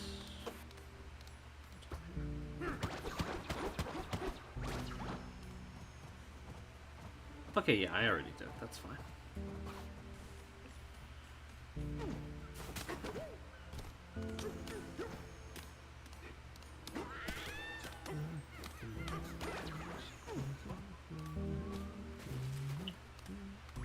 Let's go a different way this time. We are indeed, Pauline.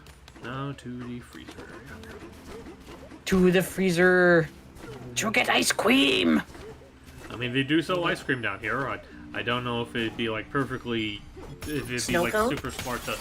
I think it is just straight up ice cream. They might serve snow cones. I'd have to like peruse through their dialogue more carefully to double check on that. So fair. Right. I love that the banana just goes, whew! It's very important. Yeah, we gotta chase after it. That's Well, yes, banana incentive.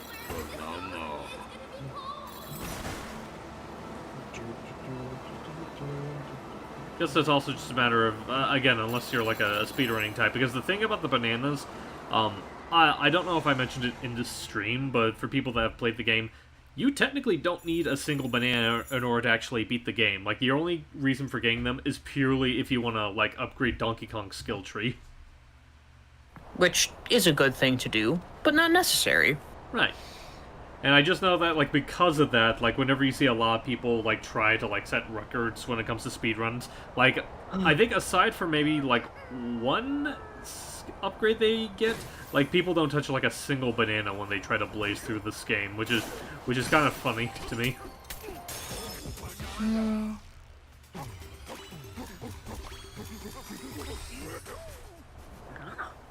So cold. Let's get out of here.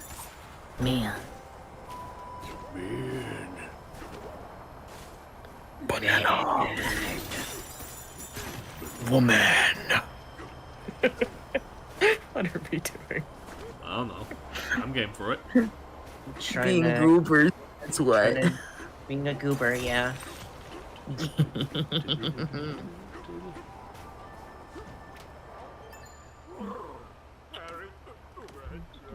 That part where Donkey Kong becomes a snowball. Yeah. Let's see, they serve. Okay, it is just straight up ice cream. It's not snow cones. You know, one can dream. See, if we wanted to go get snow cones, we'd have to go to the Himalayas. Yeah. I mean, with how cold this Yeah. place is, it might as well be the Himalayas. I was actually referring to that. I'm glad Noah and I are on the same page.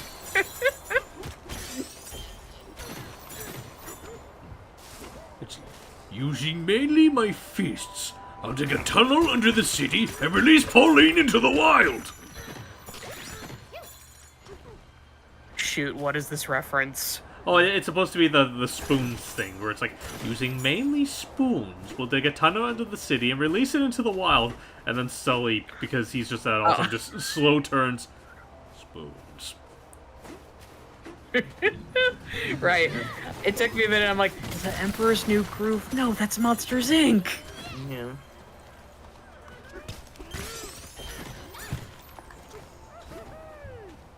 I mean, you ain't wrong. John Goodman voiced both of those movies. He was. Oh, And that's slapped. yeah. Missed opportunity to have Eddie the Mean Old Yeti show up. Man, like, I know it's never going to happen, but it would have been, like, just the cherry on top of everything if they went so far as to, like, have, you know, homages to the cartoon in this, and just bring in characters from the cartoon here. Like, just have Eddie randomly here in the freezer layer. Yeah, he doesn't even have to do anything. You could just freeze him in a block of ice. Like, maybe it could be an objective where you find him there, and your objective is you free him, and then for his thanks, he'll just give you a banana. Banana! I think I'm a bit behind. Wait, what? I think I'm a bit behind. It's okay. No worries, no. Have you checked to see if your stream is set to live? Because it keeps undoing that for me. Yeah, for my end, it's just a white screen. Oh, yeah, he's talking about the screen share. Yeah. Again, like, me too. I don't know why it's doing that, because, like, it wasn't the problem with MB and Sophia when they were here earlier. I can't explain it. It just decided, nope, no stream for you. Well, that's lame. It is lame. How dare you? We should sue. Yes. No, we should not sue. Being litigious is not the answer. I mean, I don't know, I think we could get away with it. Like, how much do we want to sue them for? A banana. With stakes that low, how could we lose? Probably all the bananas so we can get all of those super. Lawyers cost a lot. Unless you know you're going to be the lawyer, Steve. You have that in your credits now. Oh yeah, that's right. You were a lawyer. I mean, I don't know. Like, people didn't seem to take that case seriously, so I didn't really get hired for any more cases after that. Aw, man. Oh. See, they... Oh, I already got that up there. What I'm actually supposed to do is... Yippee. Actually, maybe Very, I'm supposed to go very down there? fuzzy. I'll just climb up here just to be safe. Gosh.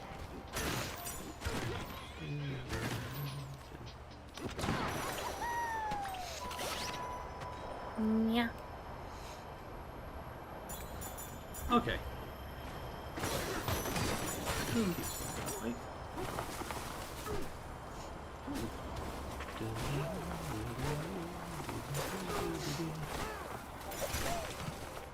You know, do you ever think about Discord emojis and how they have some really odd ones, but not like things you would use in everyday life?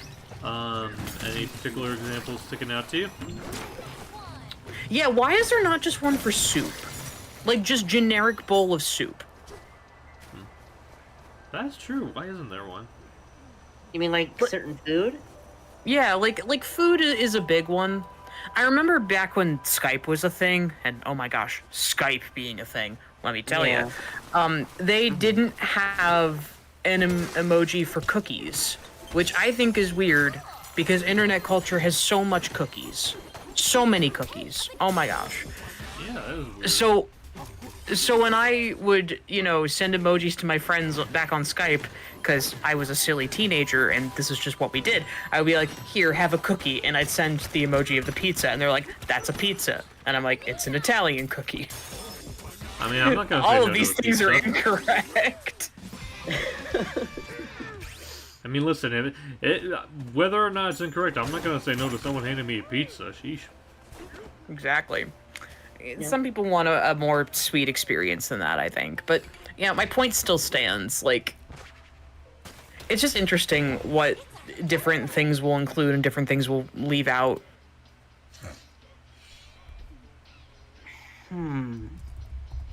This was brought to you by, I needed to see if there was an emoji for corn. There is. Why is there corn? How often are you using... Well, actually, no. If you have a friend who makes a lot of corny jokes, absolutely. I was about to say, that could be, same reason you probably have, like, cheese as an emote for people that are very cheesy or so on. Strangely enough, despite being a very cheesy person, I don't get that. I do not get that very much. I think it's just because you're too sincere. No, I am not too sincere for cheese. Well, what if I think you are? I respect your opinion, but you're incorrect.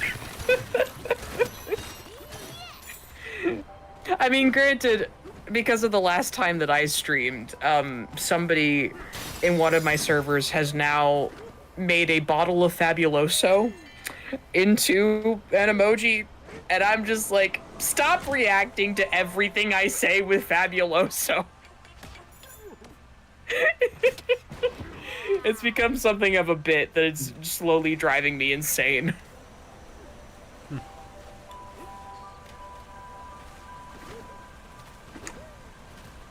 I'm not actually being driven insane. That's the bit that it... Yeah. Do I have... Okay, I do have Surf. Yay!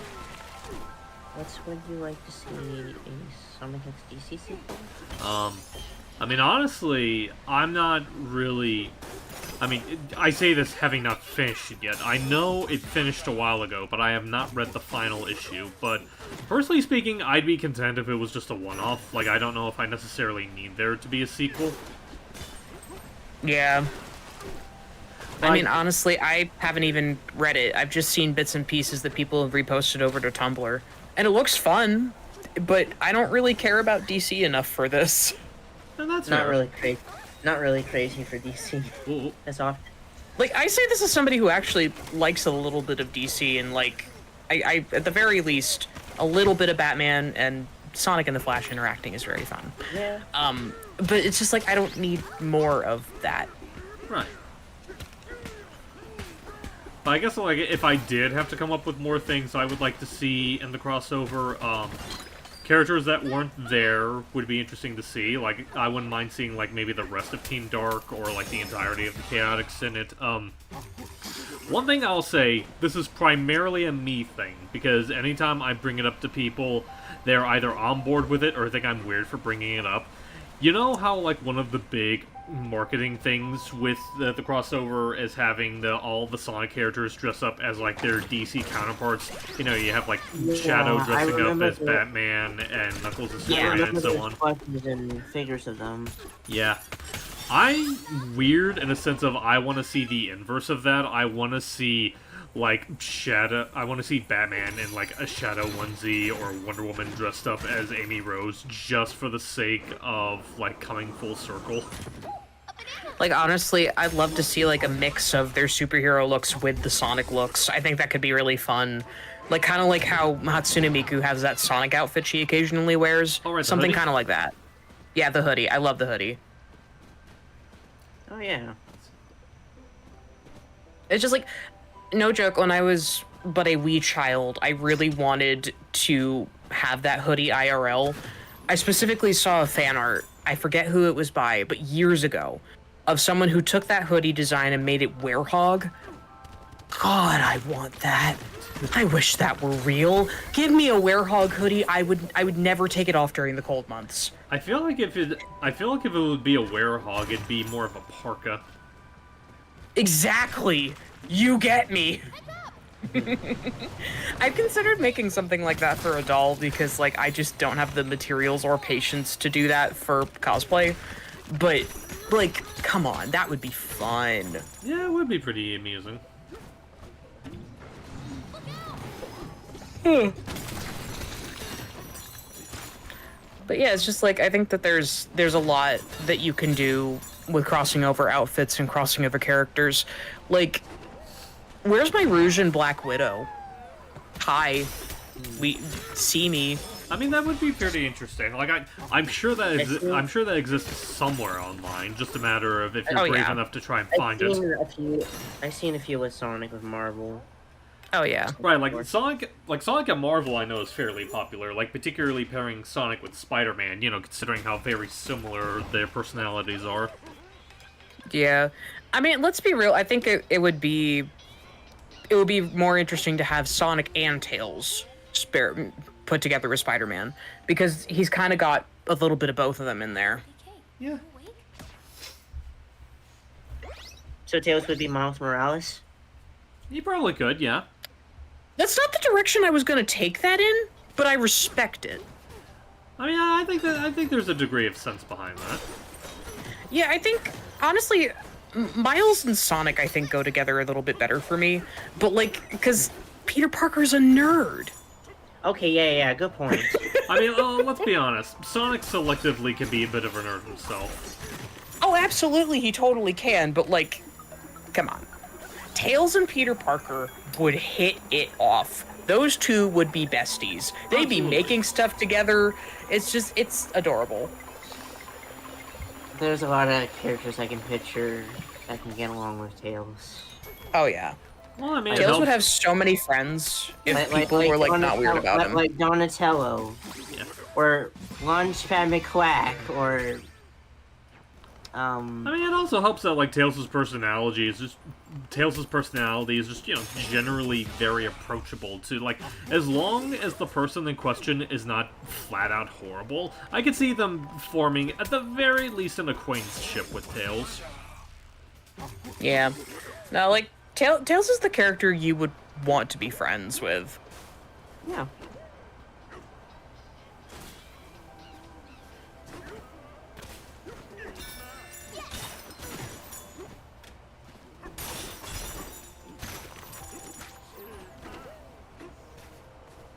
That is such an interesting question. I don't know how to answer that. The Vocaloid one? Yeah, would you be interested in voicing for Vocaloid? I mean, that's a bit of a sensitive question in today's time, just with, like, so much going on with voice actors and contracts and us not being treated particularly well. Hey, would you want to work for the company that makes your voice into a voice bank? Like, on one hand, I aspired to that when I was a teenager. Like, no joke, I had very much considered learning how to make my own Utaloid just because that would be funny. But I don't think that's really my dream anymore.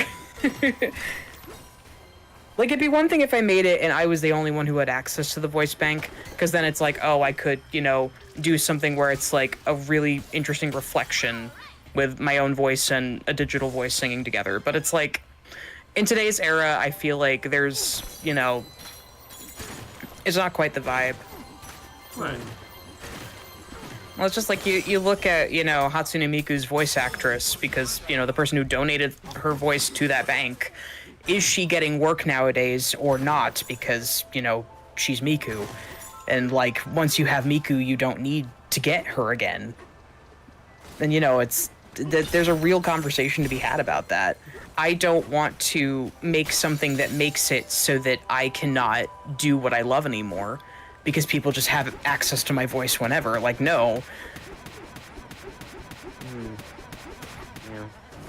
She's Elena in Street Fighter 6. Oh, Miku's actress is in Street Fighter 6? That's pretty cool. Yeah. See, I'm glad to hear she's still getting work, because I remember hearing that that was really hard for her for a number of years. To see that changing is really good. Mm-hmm.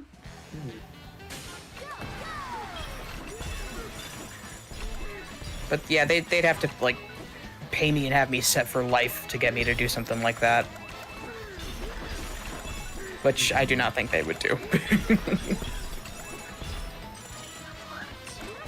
Oh. What? I was about to say, I wasn't the only one that heard that, right? I said, yay, more balloons. Oh, okay. Yay, more balloons! I'm at the. I was watching. You were shopping. No worries. I think you might be ahead of that. Yeah, I just finished the we golden just area. destroyed gold. I don't know, like maybe the next time the next stream I do, probably next week, I have to look into why it's doing this. It's okay. It's okay. I mean, I will definitely not be here next week. Your girl is not going to be in town again, so it's all good. Yeah, of course. I might be away for Atlanta, so I don't know. Yeah, no, you're going to be... Oh my gosh.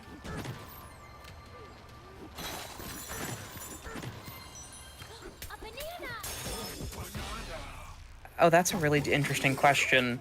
If Kingdom Hearts 4 included Disney Channel originals as worlds. Out of those 4? Oh god. Well, it's like, okay, it depends greatly on who's writing it. Because I think all of those have great potential. Gravity Falls, I feel like, would lose something given, like, you know, Sora and Co. deal with fantasy every day. And the fact that the Gravity Falls universe does... Well, they deal with strange things, but it's like they're in a world that's grounded in reality to a certain extent. It wouldn't be as fun. Same goes for American Dragon. Like, I don't think that that would be as enjoyable as other scenarios. Like, I mean, I prefer feel that in fanfic form. I mean, like, I feel like between the two of them, I can see American Dragon translating a little easier, considering that, like, both... Because I feel like that the mystical angle of American Dragon could probably mesh a little bit easier with Kingdom Hearts than, like, the more, you know, weird supernatural angle that Gravity Falls has. And I guess I want to know, like, is this question, like, do we have to pick only from those 4? Because if it was just Disney shows in general, I would say Gargoyles in a heartbeat.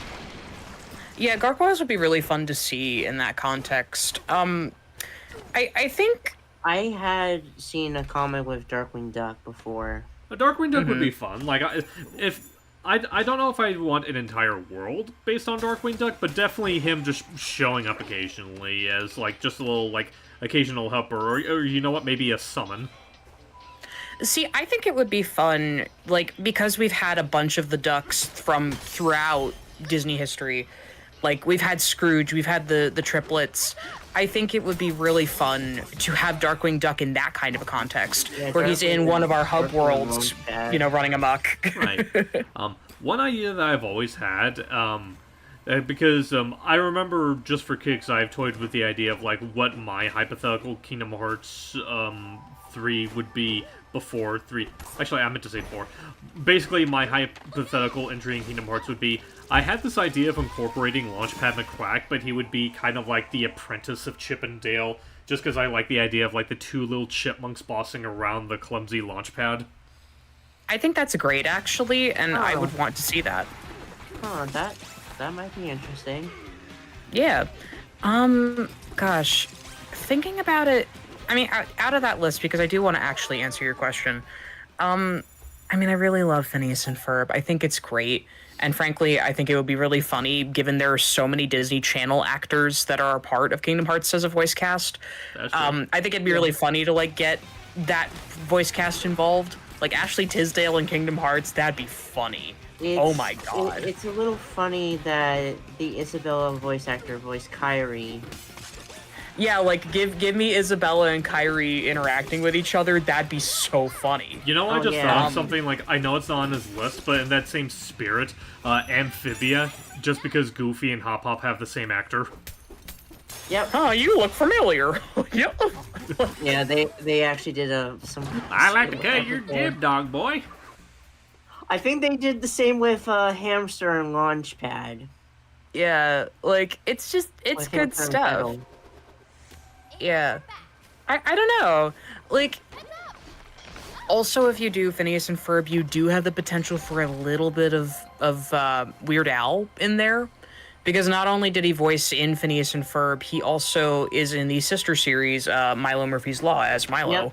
So I think that would be fun for that reason. But that's me as, like, someone who's a geek about voice actors geeking out a little bit. That would be funny. I think Owl House, I don't know how it would be handled, but I would love to have a heart-to-heart moment with some of the Owl House characters, because I think Kingdom Hearts lends itself really well to that. Like, that's the most natural fit out of that group of four. I think... Yeah, And, I would agree with you. yeah. Actually, I'll let you continue first before I chime in. No, you're good. Go ahead. Well, I was about to say, like, I can sort of see that. My only problem, not even so much a problem, but, like, something that I might see as a potential problem, is, like, considering how Disney has treated Dana, Terrence, and how exactly Owl House was executed up until the end. I feel like she probably wouldn't be quite as enthusiastic with Owl House being in Kingdom Hearts. She might, for all I know. Oh, yeah. She probably would like the idea, but I feel like Disney's kind of burnt her out from the... I could be talking complete corpse talkie for all I know, but I don't see it feasible. you're not wrong there, No, and that's what I'm gonna say to that. Like, I think in an ideal world where relationships There are was a better. natural hint of that, actually. Hang on a second. Continue, Gat. No, just like in an ideal world where relationships are not as strained, I would love to see that thematically. Because can you imagine Riku having a heart-to-heart with Hunter? I think that would be, like, really, really cool in a Kingdom Hearts setup. The story of both of these worlds would work really well together. But Phineas and Ferb is probably the safer bet in a realistic, scope thing. Because, like, Sora would get along so well with Phineas. Like, let's not even kid ourselves. That'd be awesome. Yeah. If not Like, that, they are going along with each other's crazy schemes, and Phineas is not going to question why there's a talking duck here. I think... well, yeah, there's also that. I think, what am I trying to say? I feel like if not a full-on world, the most I could probably see when it comes to Phineas and Ferb is the idea of, like, Agent P being a summon. Yes. Yes. Oh, you're on to something. Oh, yeah. Just like, actually, that would be really funny if it were like a split chapter where it's like, okay, so Sora's hanging out with the kids because he's Sora, but then Donald and Goofy get recruited by Alka. That would be really fun. Oh no, I want that now. Please tell me there's fanfiction that does that. Statistically, there's probably at least one. Also, Yeah. since we're still on the Kingdom Hearts topic, I'll say right now, I honestly think the idea of having the live-action adaptations would be kind of redundant, considering that, like, the anime counterparts are already in Kingdom Hearts, and I don't know what they could really do to make them distinct from each other, aside from just the inherent visuals of them. Yeah, they already have Alice in Wonderland already. Yeah, and like Maleficent is a really huge character within, KH as a series, so like I don't really see the point of having Angelina Jolie in Kingdom Hearts, other than to say you have Angelina Jolie in Kingdom Hearts. Well, I don't think not even just Angelina voicing her, just the portrayal of, like, Maleficent in those movies, I feel like would already kind of, like, clash with how Maleficent already is presented in Kingdom Hearts. Like, I guess, unless you want to go really nuts and play off the idea of, like, just two Maleficents running around, and, I feel like Nomura would be insane enough to probably toy with the idea. Yeah, I think that works better as fan fiction than it would in the official Kingdom Hearts. And to the comment that says there's Pirates of the Caribbean, Pirates of the Caribbean is not derivative of any other Disney movie. Like, so I think that that's okay. We're not saying that live action worlds are bad. It's more like if it's a live action world of something that's already animated and featured in Kingdom Hearts, that leaves something to be desired. Right, you know? exactly. Like, for example, like, we already have Pride Rock in Kingdom Hearts 2. Why would we need live-action Pride Rock in Kingdom Hearts 4? Yeah, like that's not really the vibe.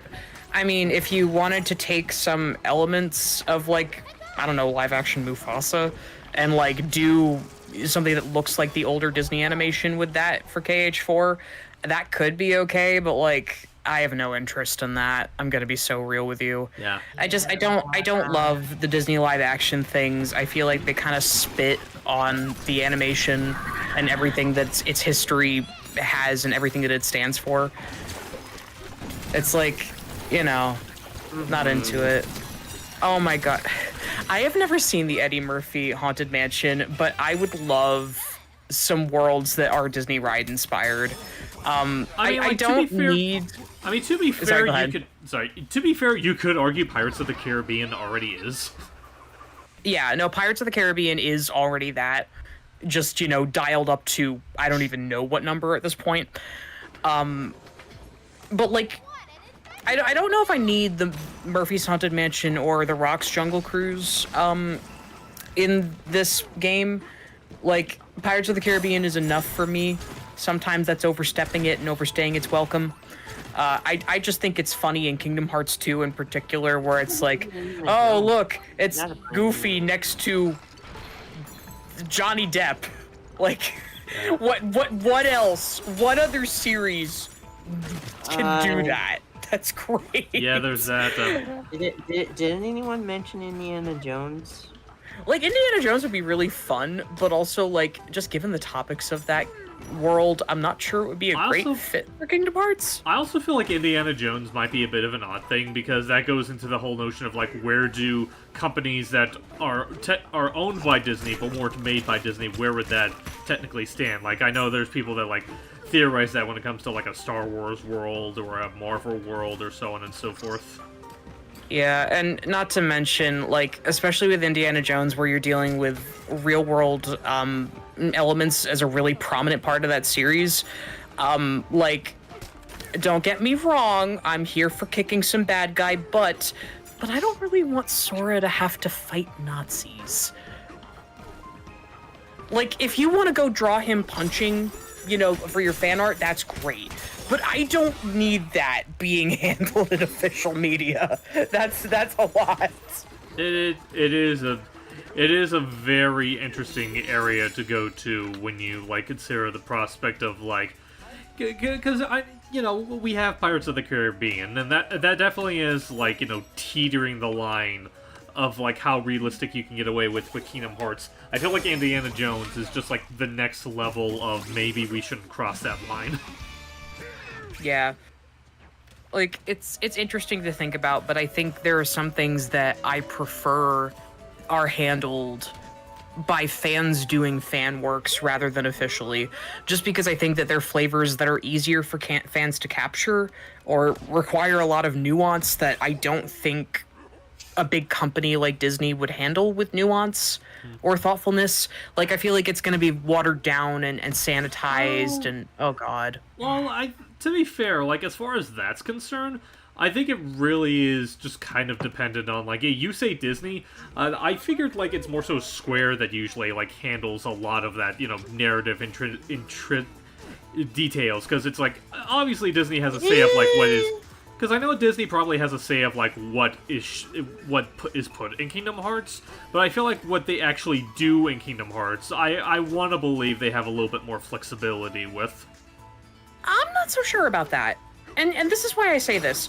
It used to be very much that the people making Kingdom Hearts were, you know, very specific Square Enix people. Mm-hmm. But by the time we get to 3, Disney is very clearly more involved than they used to be.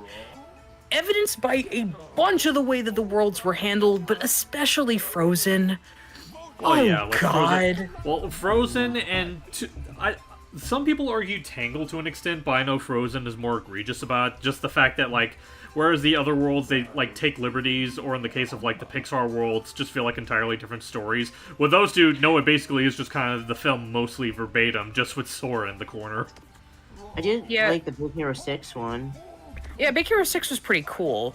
But, like, I think about Frozen and I think about Toy Box. Because the Toy Story world for KH3 is very, very fun. But the thing is, they got people from the original movie to come and work on that world. Like, there were people from that movie designing the custom Keyblade, talking about what the story would be. Right. Like, there was very clear involvement that they talked about in documentaries and interviews and all that stuff. Well, it also helps that, like, Kingdom Hearts... Well, it also helps that Toy Story was a world that I know they've been fighting to get into Kingdom Hearts since, I want to say, 2. Not to mention it is probably, like, one of... Like, at that point, it was probably one of the most heavily requested, like, not even just Toy Story specifically. Pixar worlds in general, I know, were, like, some of the most heavily requested worlds for Kingdom Hearts. So that I can understand them handling with, like, a little bit more care. Yeah, but it's like the point is they had official Disney people involved in it. And it's partially, I think, to, you know, maintain the brand. Because Kingdom Hearts has gone off the rails sometimes with what it will do with these worlds. And that's not a bad thing. I think there are definitely things that are a little odd and a little questionable. But there are also things that are really great and creative and fun. It's like... I feel like Frozen is definitely the egregious example of, hey, what are we doing here? Because it's like, you know, I very much agree with the notion of it feels like Elsa was meant to be the one that got corrupted. Hans didn't even speak. Like, bro, what are you doing?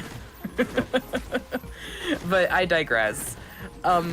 It's just, I don't know, sometimes when companies get involved in things a little too closely, I feel like they miss very clear themes within their narrative that would work well. Like, Kingdom Hearts has this vibe of, hey, we're here and we're learning and we're growing, and it's like we're helping people through very difficult things. It has some heavy topics sometimes, and I don't know, it feels like Kingdom Hearts 3 didn't always quite hit the mark. That's fair. And I love KH3, for the record. I think that it has a lot of great things going for it. But there's a lot that it's like, I have questions about. Yeah. I mean, like, to be honest, I feel like considering how long it take for 3 to get out there, I feel like there was going to be, like, a little bit of disappointment no matter how you get into it. Yeah.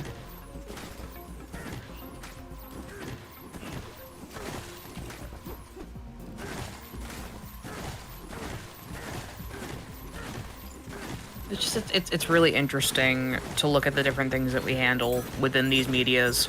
Like, again, this is why I really love fan works and fan fiction, because it's like, it's one thing when fans tackle these ideas, because like you don't have to take it in any particular direction. You can just be like, hey, you know, I vibe with this is cool, but if I didn't vibe with it, I could ignore it and not have to deal with the rest of the fandom talking about it. Yeah. So it's like fan fiction a lot easier for me to swallow, whereas like if it's official media, I have a harder time with it because then I'm forced to see it. It's harder to turn off. I say this recently. So recently my brother has been watching The Bad Batch. And I don't know if any of you are Star Wars fans. I'm not like the biggest Star Wars fan. My brother likes it, one of my sisters likes it, so I know things circumstantially because I've either watched it with them or, you know, they tell me about it, and that's cool. The Bad Batch is not something I would have watched on my own, but watching it with him, holy cow! I hope people aren't sleeping on this, because that series is great. Oh yeah, Like, I didn't think I was Batch gonna care about it, but I'm invested. I've generally heard that Bad Bunch is like one of the better like Disney era Star Wars things out there, so I'm glad people have been enjoying it. It's interesting because it continues from the Clone Wars, which was like not a Disney property. I'm shocked. It's just really good, and by the end of it, I was rooting for the bad guys to die, which I don't normally do. But I'm like, yes, that was satisfying. Screw you. Listen, if you saw what he did, Oh, I don't doubt it. it was just nice to have some good old-fashioned comeuppance. Like, really satisfying ending to that whole thing. Steady. Yeah. Yeah, I'm the oldest out of my siblings. I have a lot of siblings. And I love all of them very, very much. I'm the youngest. I only have one brother. You know, this makes sense. I can see it. You have little brother energy. And I mean that, like, in a good way. Oh, thank you. Mm-hmm. I finally 100% this day a couple days ago, and man, was it satisfying. Yeah, I'd agree on that. Well, actually, I'd agree in a sense of, like, I do really love this game, but having finally 100%ed it, I'm kind of going back and forth on whether or not I actually feel like... trying to think of, like, the best way I could word it, and also not go into, like, massive spoilers, but I think I might still prefer Odyssey's, like, post-game by comparison. Because, like, the most I'll say is that, like, you know, the cleanup, you know, it's just the cleanup, you know, there's not a whole lot of ways around that. But beyond that, I also feel like, when you get to, like, the final couple of challenges, like, in both games, I do think I kind of prefer what Odyssey offered in terms of, like, being, like, a real test of, like, your skill and whatnot, compared to, like, Bananza, which Bananza, I felt like, for all of the fun things I thought were in throughout Bananza, I feel like its final challenge was kind of underwhelming. Excuse you. Thank you, I'm sorry. Oh, you're fine. Oh.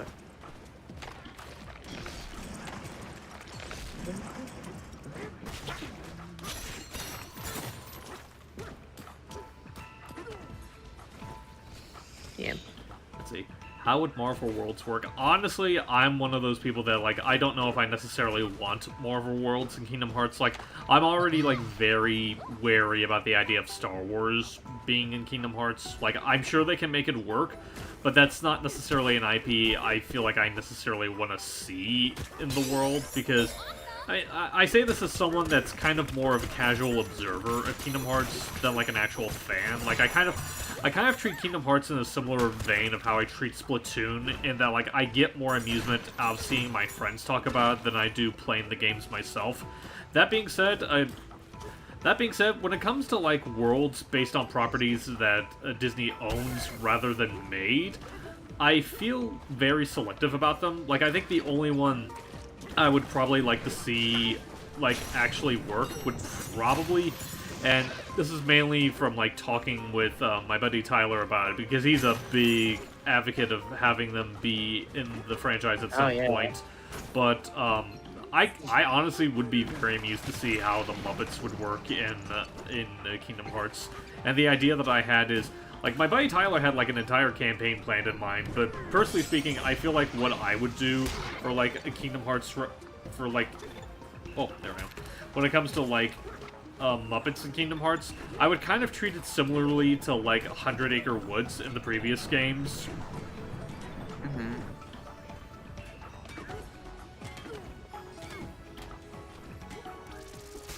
Yeah. Sorry, I need to step out for a second. I'll be right back. No worries. Alright, catch.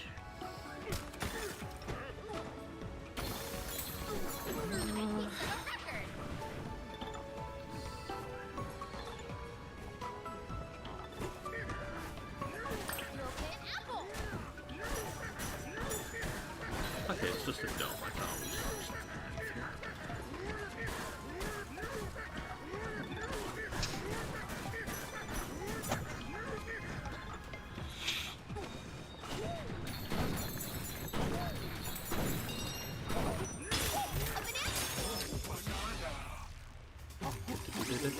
I guess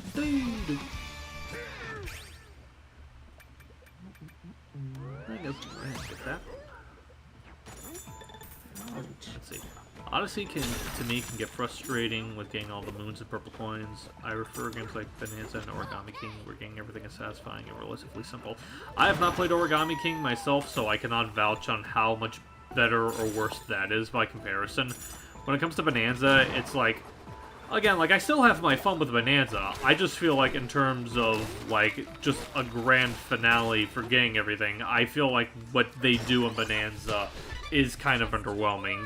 Like, that is what I kind of prefer about with Odyssey. Okay, I was gonna say, I did play Origami King. My experience... You know, it's kind of hard for me for a while. I hadn't gotten the... kind of sorted, unfortunately, since I was kind of saving up for a Switch 2, so... Oh, good, man. What did I like?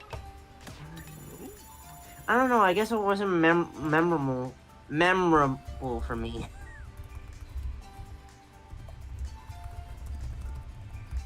Origami King, yeah, honestly, yeah. I do think there's enough to it to be considered memorable. Like, I'll say this much, Origami King is, like, the best of the, air quotes, modern Paper Mario trilogy. Like, I know... Yeah. Like, I know that might not be saying a whole lot to people that really detest that trilogy, but I feel like Origami King definitely came close to being, like, a really good game in its own right, in spite of the name it carries. Because I know, like, whenever people talk about, like, the problems with the Paper Mario series, like, a good chunk of it really isn't just, like, relation to, like, how the previous games were. And I feel like Origami King is, like, the one game where it's, like, it still falters as, like, a straight-up continuation. Like, there's no real getting around that. But as a game in itself, it definitely feels the closest to being, like, genuinely good of its own merits. Mm-hmm.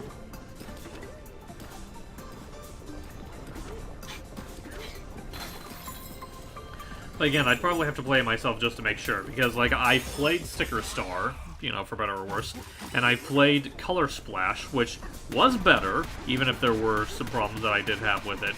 But Origami King, I've only witnessed vicariously through friends. The one I played, yeah, besides Origami King, I also played Super Paper Mario, the Wii one. Well, Super Paper Mario, I think people tend to be, like, a little bit more forgiving towards, because it's like, it's funny, like, Super Paper Mario is arguably the start of all the problems that people have with, like, modern Paper Mario, but people tend to be, like, a little bit more forgiving of it purely because of the narrative.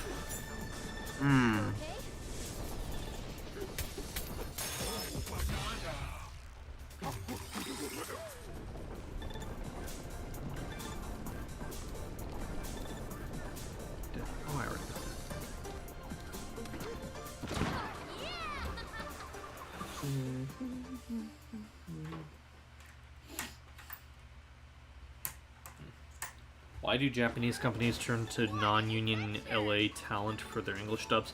My guess is that it's cheaper.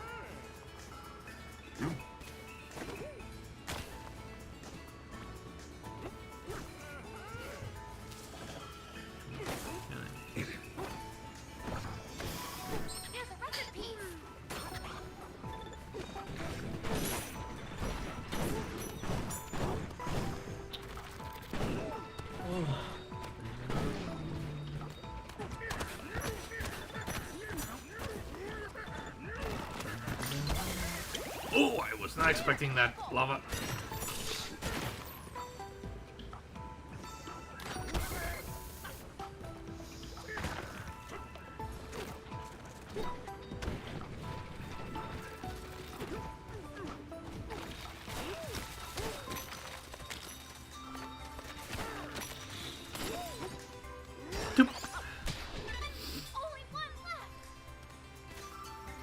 I mean, like, I don't think it's always been, like, them exclusively, because I think it really does depend on the company. Because I know, like, for the longest time, Capcom would usually like to get... Oh, excuse me. I know Capcom usually like to dip their toes into, like, getting Vancouver actors for, like, a lot of their products for a good while now. Like, Mega Man in particular, I know, has had a history of, like, using Vancouver voice talent. From Washington? No, Vancouver. I'm talking about Canada. Oh, Canada. Sorry. I get confused with two Vancouvers. It's okay.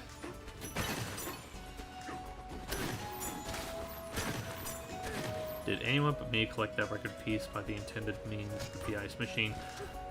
I forgot. I think I might have the first time. I just forgot that the ice machine was there. But hey, honestly, like that's the beauty when it comes to like Bananza's design. Like, it doesn't matter if it's the intended way or your way. As long as it gets results, the game doesn't care.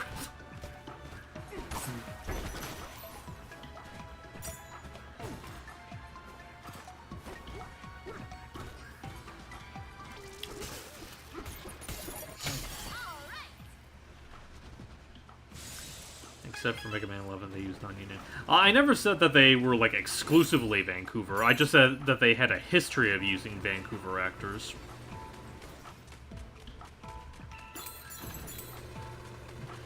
I think Konami did as well, now that I think about it, because I know that, like, that was the voice cast that they usually got for, like, a lot of their Frogger adventure games.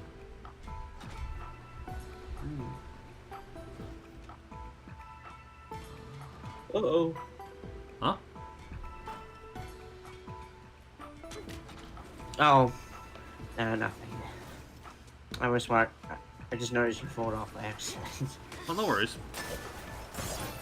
Do I have eight? Okay, so I do have enough for the Smash Banana.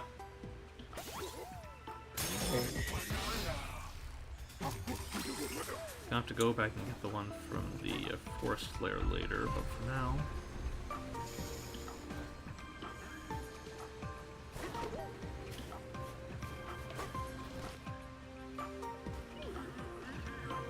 Oh. Hmm? I was just reading. Metal Gear did have celebrity stars. Dramatic Flash Dragon, David Hayter. Well, to be fair, like, the whatever strain there is, I kind of chalk that up to, like, to Konami, just in general, being a very not good company in a lot of regards. Mm.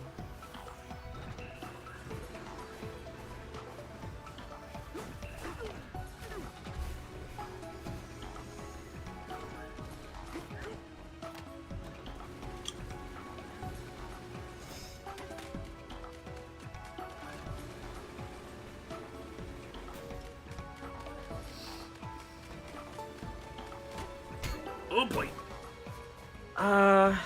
I can probably answer this one. I know. It's What was being asked again? I was looking away. someone is asking about what were the thoughts of the live action sequel. Wait, there's a...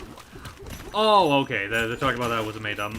Honestly, the fact that he's writing does give me a little bit more confidence, considering the fact that, like, that's something I've always wondered when it came to, like, the live-action Lilo and Stitch. Like, I know people's thoughts on it. I will not change people's minds. I think everything that they think about the movie is valid.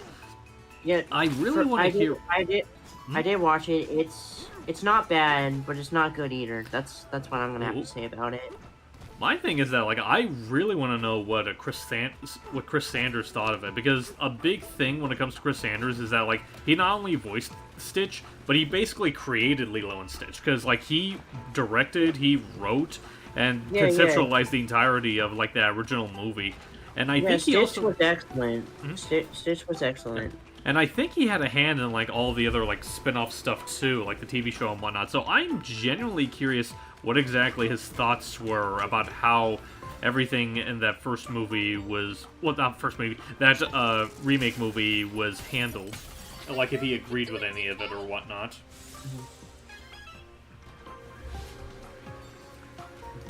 Because I think it's fair to say that, like, I don't think anyone is really super adherent to the idea of, like, giving their true thoughts on the movie, because I know before the remake came out, there were a handful of like staff that were like very transparent about their thoughts on certain things, like the fact that like they wanted to get completely more accurate to how he was in the movies, but just were not able to for like a variety of reasons.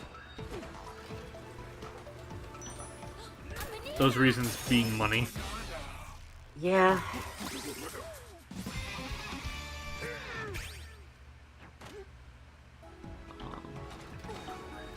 And I guess another thing that I'll say when it comes to the Lilo and Stitch remake, I'll try not to be like too negative about it because I'm seeing there are a few people that do like it. Like I don't want to be a wet blanket to a lot of people, but I'm also not gonna like. Lilo and Nani were also fine.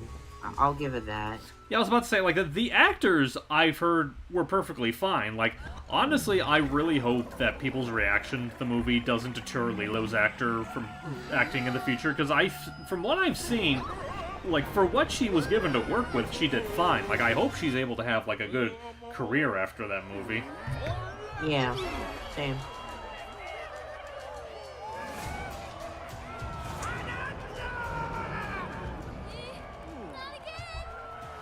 Okay, the most I'll say regarding the negatives, because like I said, I don't want to spend too much time, you know, like dumping on people's thoughts on the movie.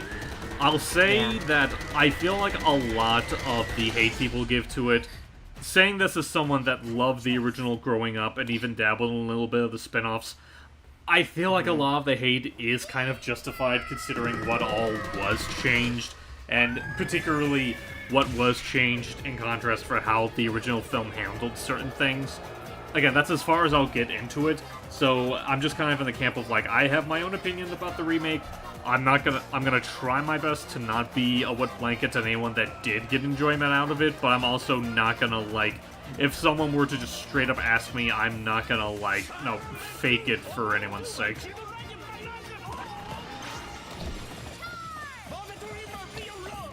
Yeah.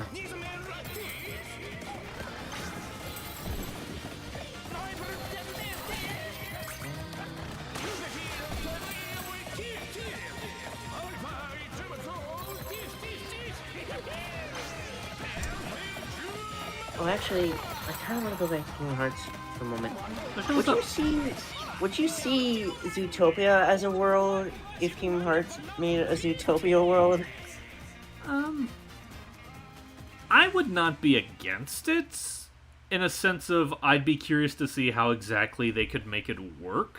Like, I don't know if it's a world that I personally want, but I welcome the challenge of seeing how exactly they can translate it into a Kingdom Hearts world.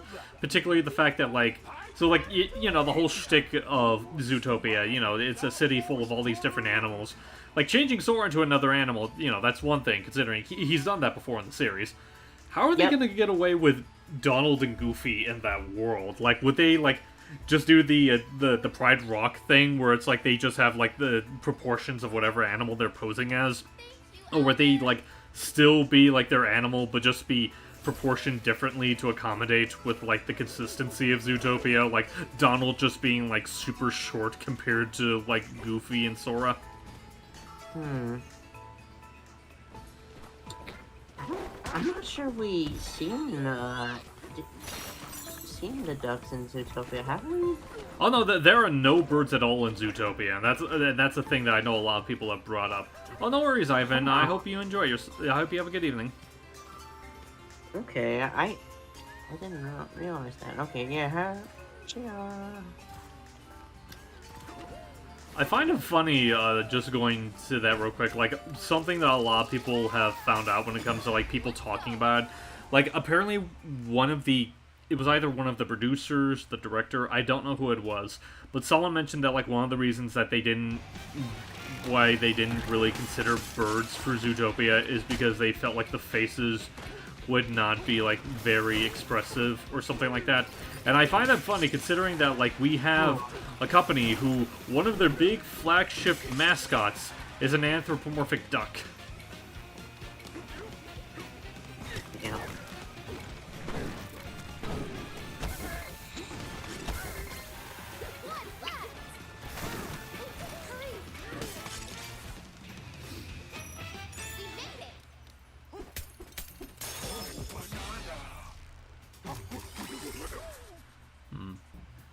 honestly, I think Courtney Lynn sounds fine as Peach. Like, I feel like out of all the replacements we've gained so far, she's one of the more passable replacements, in my opinion. Passable in the sense of it actually did take me a bit to realize it was a different person.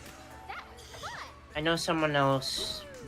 I know there were different actresses for Toad and Toadette for Mario Kart World as well. Right. I just mean, like, in a sense of, like, I'm fine with them in the game because, like I said, they sound perfectly fine as their characters. I have no problems with them. Yeah. Oh, right up there.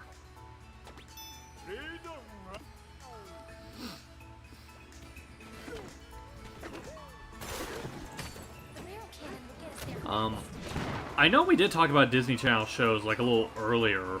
Like, the notion of... I know the one that I mentioned that I really would like to see is, the one that I personally would really like to see is Gargoyles, and probably, to an extent, like, seeing how exactly they would pull off, like, Darkwing Duck in it.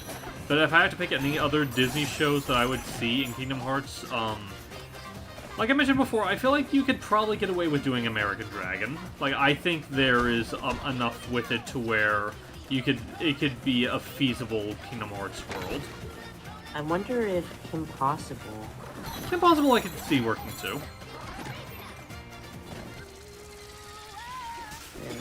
Let's do this. Would be cool to hear John DeMago do Dr. Dragon again. Definitely not Primos. I have not seen enough of Primos to tell whether they would fit in Kingdom Hearts. I just know that, like, it's a show that had a very rough start in terms of, like, you know, establishing itself.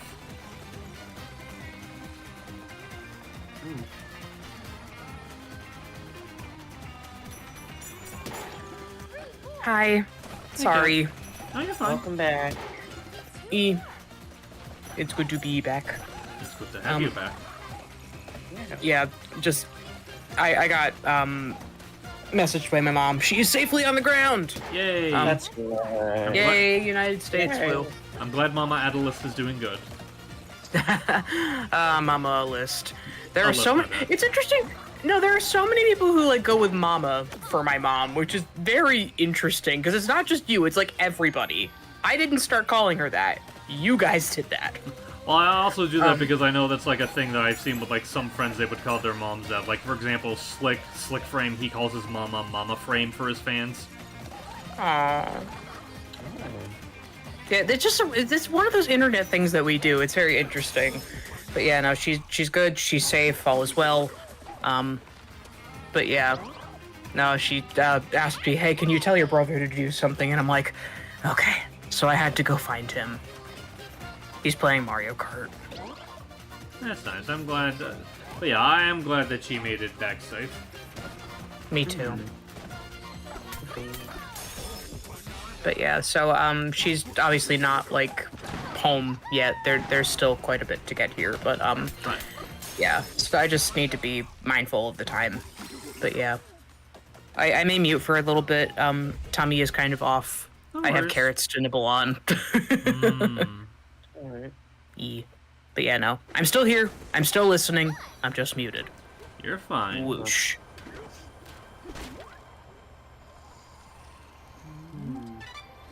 Actually, now that I got that, I'll go ahead and activate this guy here.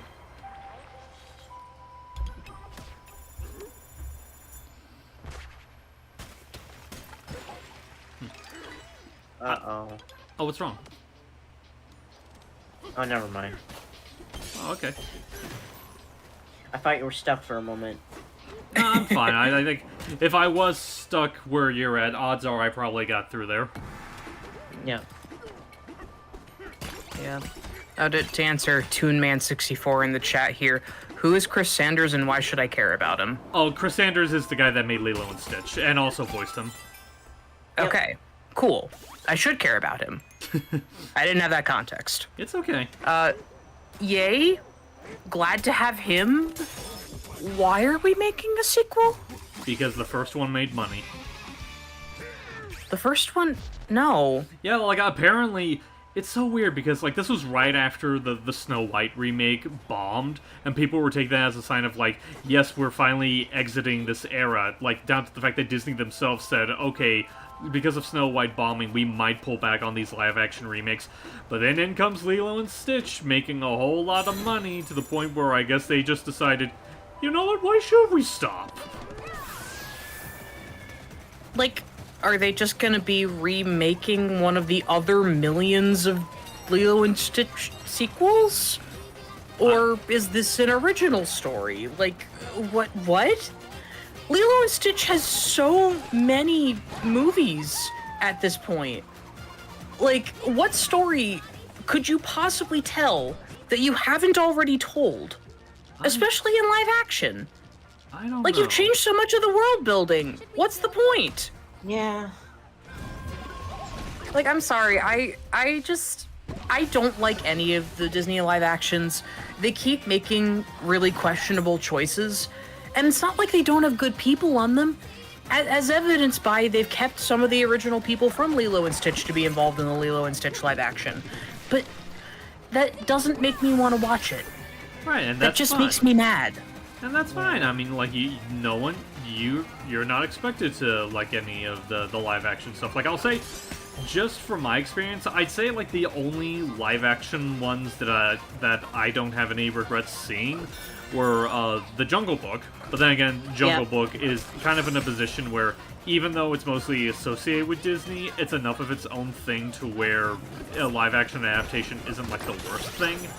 And then you have And then you have, I think it's a stretch to include it since it's not technically a remake, but it's in the same vein, so I'll add anyway. In my opinion, the best of the live-action rehashes that they made is Christopher Robin, because it's doing its own thing, and it feels like the only one of the live-action rehashes that feels like it has like any amount of respect for its source material. Yeah, I like Christopher Robin. I mean, don't get me wrong. Really like Christopher Robin's actor. I like some of what they're doing with that, but it was just really depressing. And it's like when I'm watching a film with Winnie the Pooh in it, that's not really what I've come for, you know? That's understandable, yeah. Okay, well, It's- I guess Okay. I guess that's fair. I guess let me put it to you. I guess a way I could say it is like nothing in Christopher Robin feels like it's insulting Winnie the Pooh, if that makes sense.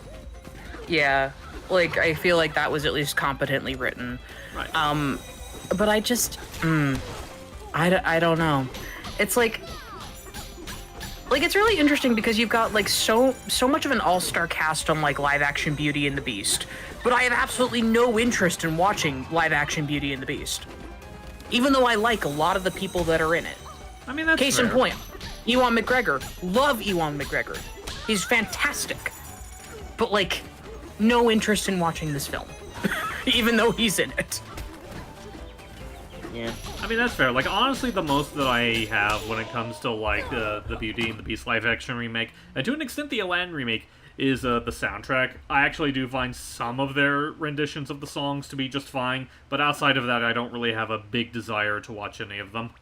We finally Yeah. Yeah, like, I don't need to listen to that music either. Because my favorite version of that song already exists. I don't need that. I don't want to hear somebody else sing that. And I'm sure other people will do great. By all means, we should have other people singing these songs. Everybody should sing songs. Singing songs is great. But you will never change who my favorite version of that song is performed by. Right. Like, I'm sorry, like, Halle Bailey over there, live action The Little Mermaid, she has a beautiful voice.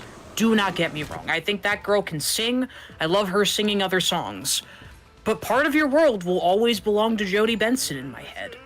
That's forever my mermaid. And I'm glad that Halle can be that mermaid for other people, but I also wish that she had gotten to be her own original mermaid in something else. Because darn it, she deserves to have that really cool role and, like, do something that inspires people that's custom to her, you know? I don't want to rehash what we've already done. I want to tell new stories. I want to have new characters for these kids to be inspired by. Right. Yeah. It's like that matters. Right, it does. And again, it's just the live actions feel like they spit on the animation to me. So it's like, you know, the whole intent behind them is, oh, we're going to capitalize on nostalgia and we're going to make things that, you know, we know will get us money rather than things that have artistic integrity. And it's just, no, artistic integrity matters. I have no interest.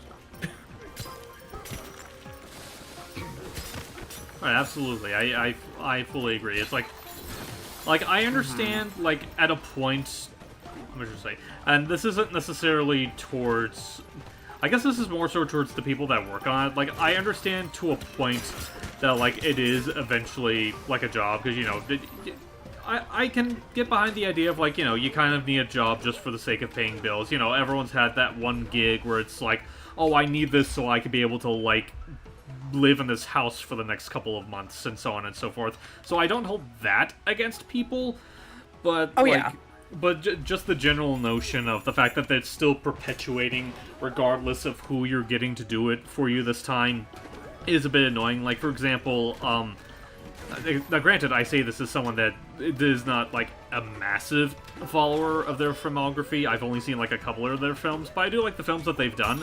Robert Zemeckis, I think he's a really good director. I love the films that I've seen of his. I really enjoy, like, I'm trying to remember, was Robert Zemeckis Who Framed Roger Rabbit, or is that a different person? I don't recall. I'd have to look it up. But, like, he's done a bunch of films that I do enjoy, like for example, Monster House, Tintin. I think he's a very capable. Oh, and also, Oh yeah, a funny. I remember Monster House. But yeah, like, I think he's a very capable actor. Him doing Pinocchio, I'm not going to hold that against him, because I feel like if, under different circumstances, he could do a good Pinocchio if he was able to. I just felt like what he was given and told to do just did not play up to any of his strengths as a director. Yeah, I think that's very, yeah. Just because you have all-star people on your team does not mean that your design constraints are going to mesh with them. And the fact is, when you have the live-action Disney movies and a lot of live-action films that are trying to adapt something that already exists, you have design constraints, just in a corporate sense. Like, and I think that's why I'm not really here for it. Like, I'm sure that there are plenty of Disney movies that would make for a great live-action remake, but the heart and soul of what that series of movies is just doesn't vibe with me. Like, I've never seen the old version of the live-action 101 Dalmatians. It's not something I need to see, but I much prefer the spirit and the camp and the fun of that to, like, whatever we're doing with Cruella. I mean, I'll say Like- this much, like, in the sense of, like, it's funny because, like, in many ways, you could say that film was the genesis of all the live-action rehashes, but I feel like to Not an really. extent... Well, anyway, but I feel like to an extent I can kind of respect what they're trying to do with the old live-action 101 Dalmatians, because, you know, that was at a time where the concept wasn't quite as stale as it was, and, well, like we mentioned before, like, Glenn Close, I feel like, in some regard, she might not be, like, spot on like the character, but I feel like Glenn Close definitely inherits enough of the spirit of Cruella to where I do think she's fairly entertaining in her own right. Oh yeah, absolutely. And also, like, you know, there were things about the way that live action movies were made at that time that we just don't do now. Like, costume design. You look at the costume design from that 101 Dalmatians compared to Cruella, it's night and day.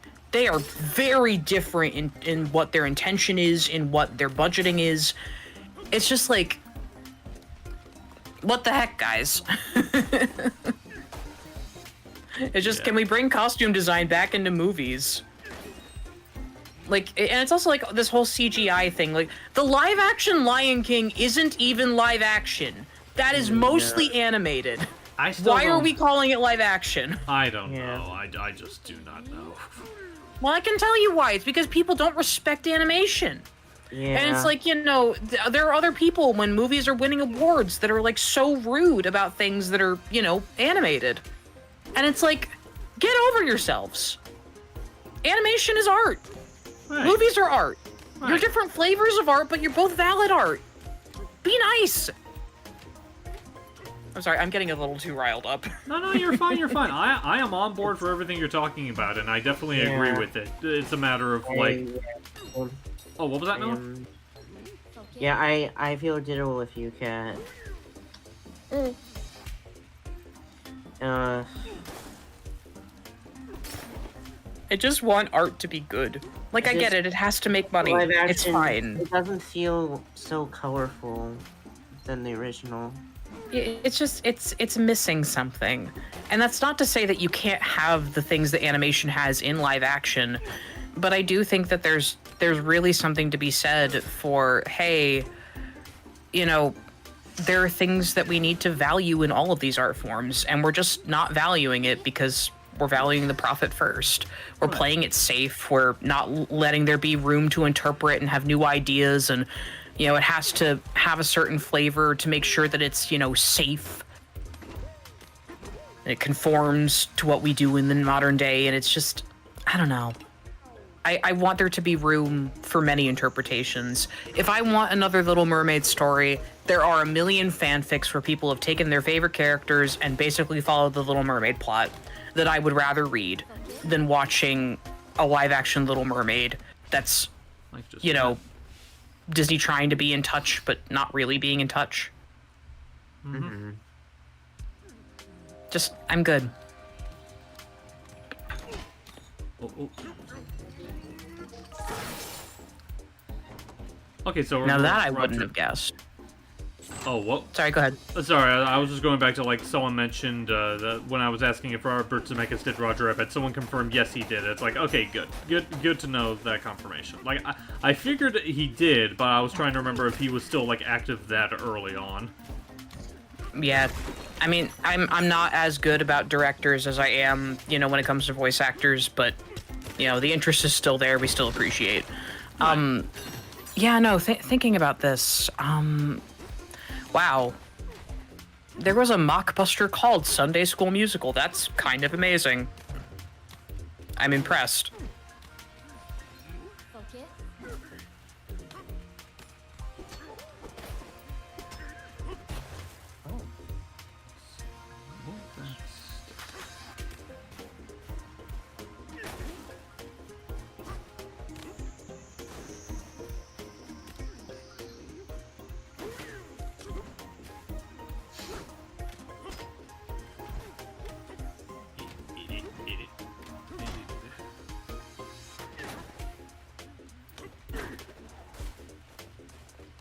Now let's try to see if I can.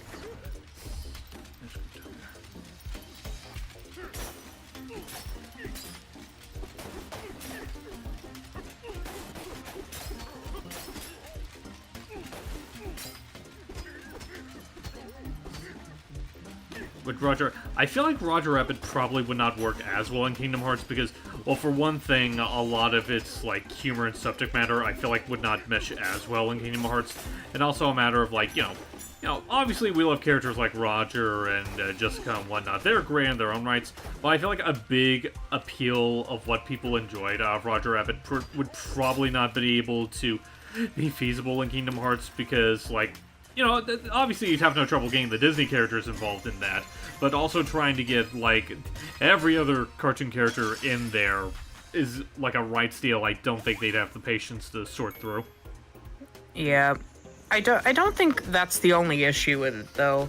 Like, part of the problem that you would run into with something like that is, how do you figure out how tunes work with Donald, Goofy, and Mickey? Like, Kingdom Hearts has very specific writing in terms of how it has handled these characters, despite the fact that we've covered multiple iterations of them.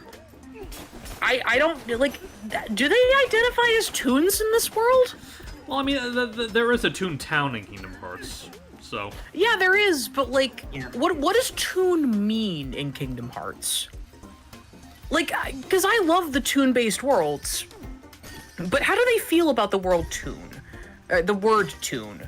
Like, is that something they identify with? Is that something that, you know, drawn characters, is that what tune means, or no? Like, Timeless River in particular is really interesting in Kingdom Hearts for that reason. I don't know.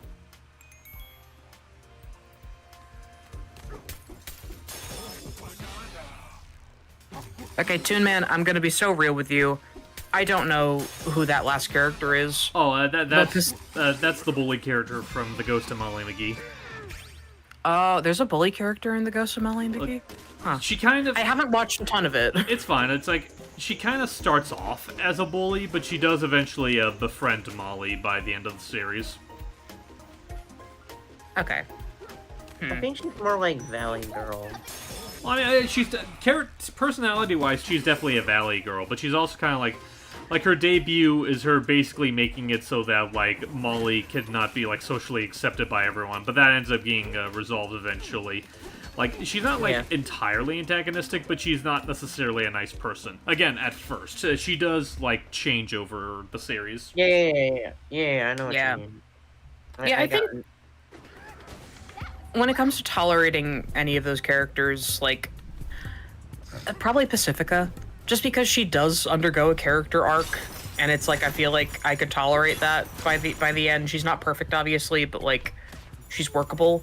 Myrtle takes until Leroy and Stitch to grow as a person a little bit, and it's really not all that much. Well, I think to be fair, like, Myrtle is also, like, much younger, so I feel like it obviously would take more time for a person that age to mature compared to Pacifica and her age. Yeah, I think to a certain extent that is part of the case. Honestly, it's like, why do I have to tolerate any of these characters? This is a strange question. Well, I think Toon Man likes asking strange questions, so... You know what? I support you. It's good to have strange questions. Not everybody has to get it for it to be fun. But yeah, no, it's just like... I do wonder... Why do you care about my opinions on these things? My opinions are not that entertaining, I think. Well, I mean, I don't know. I was pretty enthralled by your opinions on, like, the remake culture just a little earlier. I feel like I'm echoing a lot of other people's sentiments. But it's like, you know, you gotta understand who I am as a person. I love animation. Right. I'm not an animation buff, per se, but, like... There's lots of things in the world of animation that I really love. Right. It's an art. Yeah, it's wonderful. Yeah, I'm more into animation. Yeah. Like, I mean, yeah, a lot of what you said is technically opinions shared by others, but there really is just like a passion to the way you say it in yours that just makes it all the more enthralling. Like, I know this isn't exactly news coming from me because Lord knows I make it a cause to remind you of that every day, how I feel about your opinions on whatnot. But again, it just rings true. There's just something about the way you like enthrall it all and whatnot that just makes it very engaging. Well, thank you. I'm just I try not to be too intense, but then we get into these streams and I end up being very intense. Just love of the craft. Like, honest to goodness. Has anybody in this call seen Mars Needs Moms? I just know it's relatively infamous, and I have no desire to see it outside of that. And I'm pretty sure Disney... I just remember ads for it.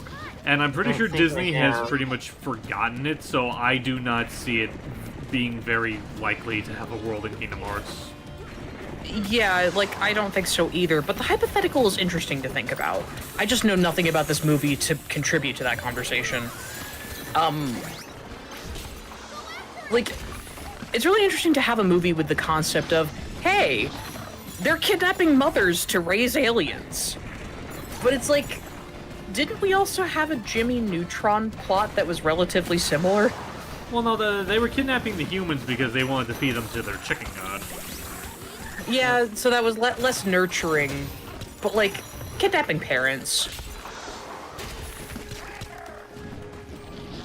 Well, I guess it is a very similar ballpark.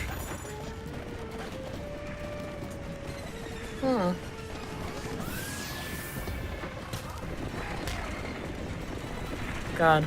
There's a lot of movies, there's lots of media that kidnaps parents, but, like, I can't think of anything other than those two things right now. It's fine.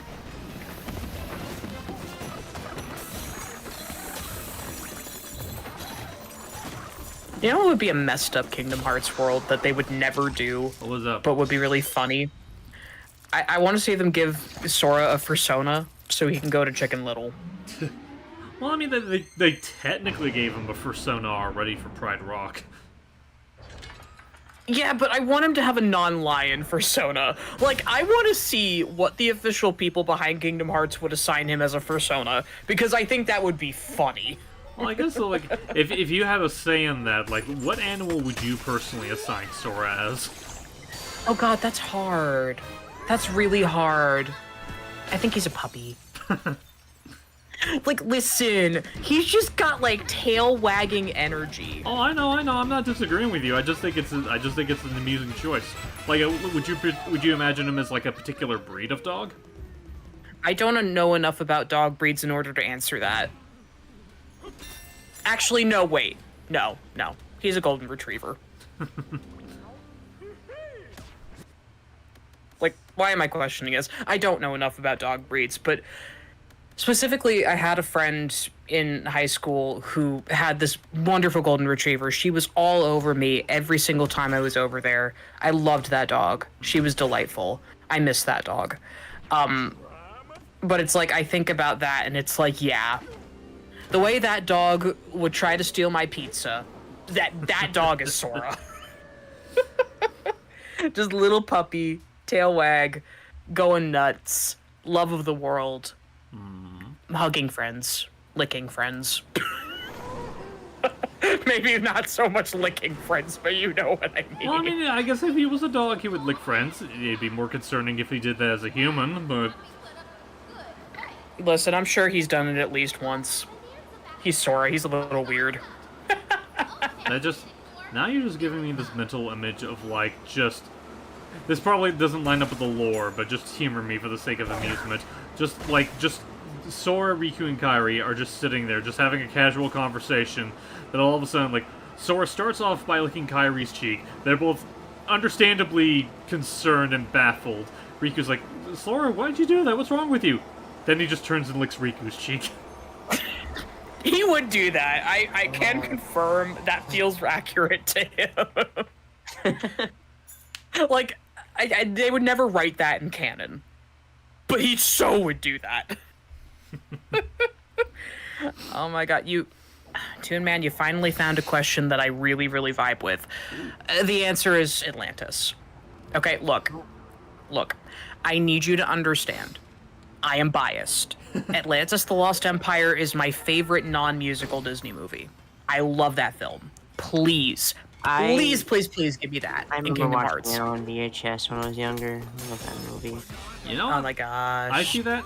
This might be a cop-out. I kind of would love to see all three of them. Like, I feel like all three of them would lend themselves very well to, like, very amusing Kingdom Hearts-related scenarios. Yeah. Because, like, I'm imagining things where it's, like... Because I imagine, like, Atlantis and Treasure Planet probably go without saying, but I'm also imagining, like, just the scenario of, like, a little mouse Sora running through Britain with Basil, and just the concept of, like, Radigan taking over, and, like, Radigan trying to take over London with an army of Heartless. That would be so much fun. Like, the yeah. camp with that would be up there. I'd never seen Great Mouse Detective until this year. My friend Tippy asked to watch it together, so we did. And it was a great time. I had so much fun. Yeah. Radigan, great character. Would love to fight him as a boss battle in Kingdom Hearts. Oh my god. But also just Sora as Mouse. Sora as Mouse. Like, once again, give Sora a persona, he deserves it. Yeah, there's that. And honestly, it'd be very interesting to see what exactly they would do as far as, like, casting for, like, these worlds. Like, I imagine you'd probably, like, try to get a majority of the actors for, like, Atlantis and Treasure Planet on board for that. Like, I imagine that would be too hard to do. But, like, trying to do that with, like, Great Mouse Detective would be amusing. Like, I feel like the obvious one that they would probably get Maurice LaMarche to be Radigan, because he's, like, the go-to Vincent Price impressionist. But I'm curious as to, like, who they would cast for Basil. Just to be clear, are we saying this most of that cast is dead, or... For Great Mouse Detective, yes. Okay, I wasn't sure. I can never remember when that one came out.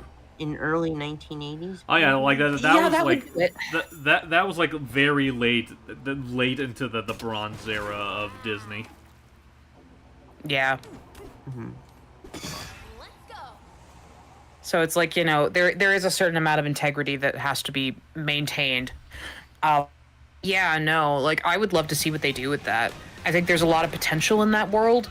Just, you know, lots to be mindful of, too. And also, like, Sora's the only character in this world that doesn't have the accent. No, wait, not really. Well, no, I forget what Radigan's voice sounds like. Well, it's Vincent Price, so.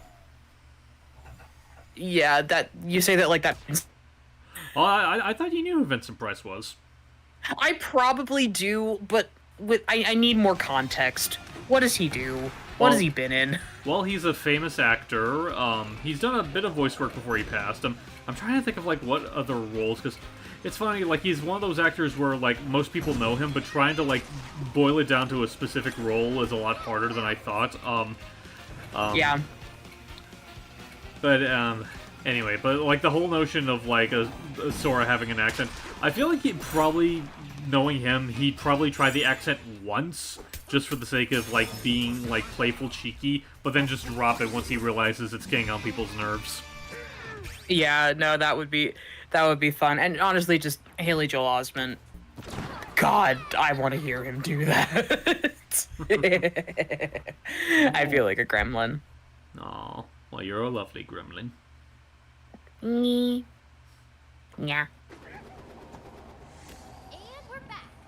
Oh. Oh, what's up, Noah? Oh, I was just looking at art. No worries.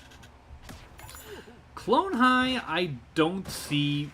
Like, Clone High I would put into that lump of worlds where it's like, I don't see it happen, but I welcome the challenge of seeing how you could make it happen.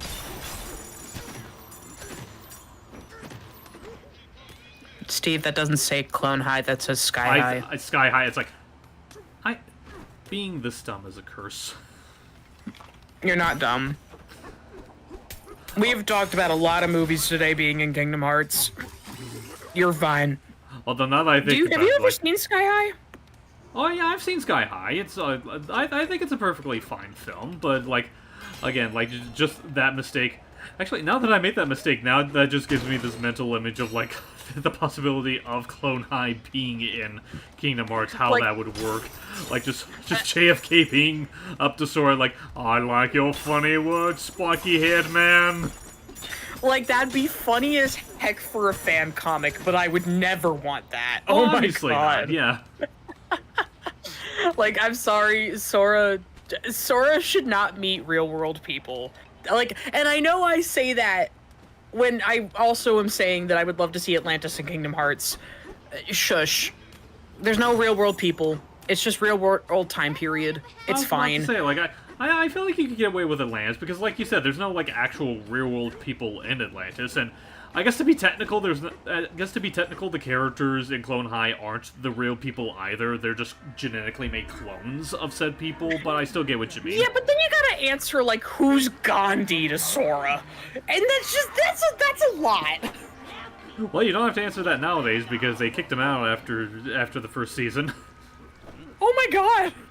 Well, like, to be a lot of that has to do with the fact that like when Clone High was originally aired, they had like a lot of like people on their flack for how Gandhi was characterized to the point where when the series got revived, they pretty much just did not bring him back outside of, I think they made like a passing like vocal reference to him, but nothing outside of that. It's really hard to handle Gandhi with care. Yeah. Like, not to introduce yet another subject into this. You guys ever played the card game Super Fight? Super Fight, I don't believe I have. Nope. Okay. So it's a card game where you have a character card, and you have an ability card. And you also get a random ability card that's just like tacked on to whatever combination you make. Right. And you have to argue why your character would be another person's set of cards in a fight. And Gandhi came up surprisingly often. We just didn't shuffle the deck well or something. Gandhi fighting in Super Fight happened a lot. Oh dear. This was a game I played with my friends in high school. So it's like, you know, Like we could never decide if like Gandhi automatically won the fight or if he lost. It depends on what Gandhi you're talking about. Right. I think.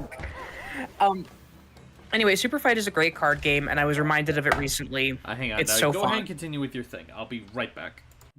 Take your time. I'm guessing it's dogs. Yep. Good. Would you like seeing Proud Family characters being added to KH? No. I don't know how that would work. Like, don't get me wrong, I loved the Proud Family in its original iteration. The louder and prouder stuff, take it or leave it. I mean, they made a Kingdom Hearts reference, which was cool. But I don't need this. I don't need them in Kingdom Hearts. Like, other Disney crossover stuff, absolutely, be my guest. Get good writers on that, I'm in. But they don't need to be in Kingdom Hearts. That's not my vibe.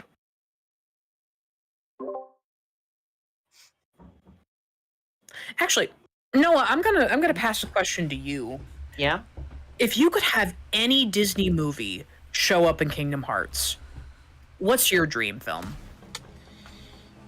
I would love to see a Tailspin movie. Really? I haven't seen that one. Oh, like the Tailspin the show, you mean?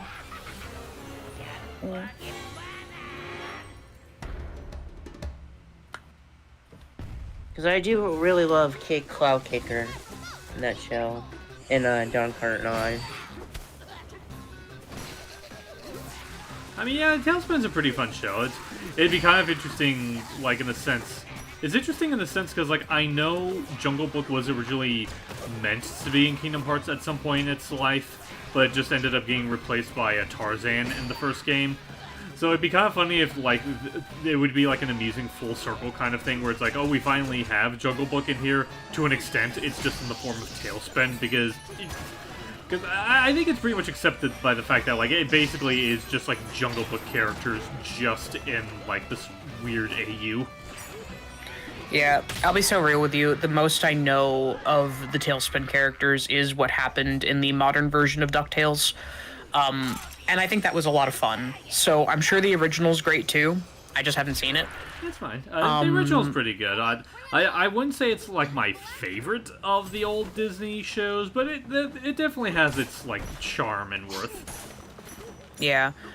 I guess, you know, it's really funny that you say that.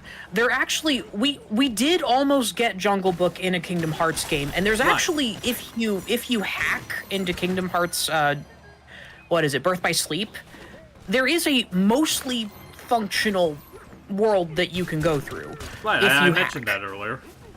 Okay, I wasn't sure if that's what you were talking about. It was. You didn't quite say it in the words that resonated with me. Oh, no worries. So thank Sorry. you. Yeah, no, Birth by Sleep is interesting because it's like it's not the first KH game, but it's a prequel to a lot of stuff. It's also interesting because earlier we talked about Toy Story, and it's like, yeah, there were, you know, incomplete models found as far back as KH1 for some of those characters, and it's like, that's cool. Right. Like they wanted to do a Pizza Planet level, and I'm like, that would have been cool. It's actually kind of funny when you think about it, because, like, what we ended up getting when it comes to, like, a Kingdom Hearts and how Toy Story was represented, it was, like, they basically kind of went their own thing, where it's, like they didn't use, aside from Andy's room, no real, like, Toy Story locales. They basically made up, like, a store just for their world. And it was a little convoluted, but I liked it. Also, it had Roger Craig Smith, so, like, really, what are you gonna do? And we got Yuzora. Okay, Yuzora is so cool. I don't know what his deal is, but he is so fun. Like, edgy McEdgelord action figure guy. Let's go. It's funny, because, like, I'd have to go back and re-listen to a lot of Kingdom Hearts 3, but, like, the only thing I could think of when I hear the name Yuzora is just Rex yelling it every now and then. Which was so fun. I love that.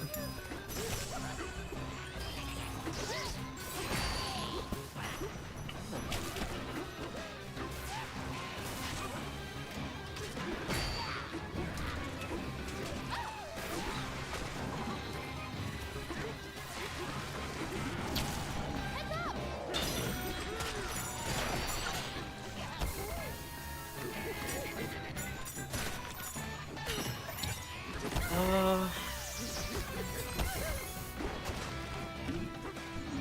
he? Oh, he's on top of there.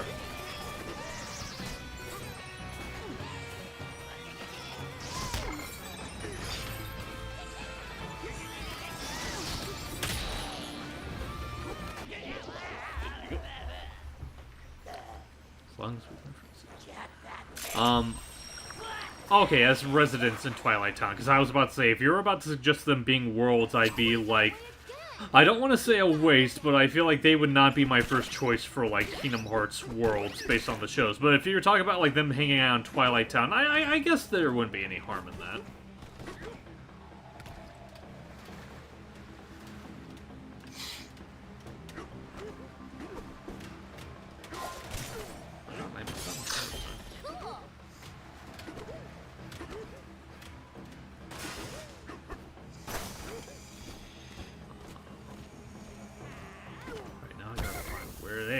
Where the gong was, because I know... Ah, there it is. What was that, Noah? Nothing. I was just kidding. Oh, okay.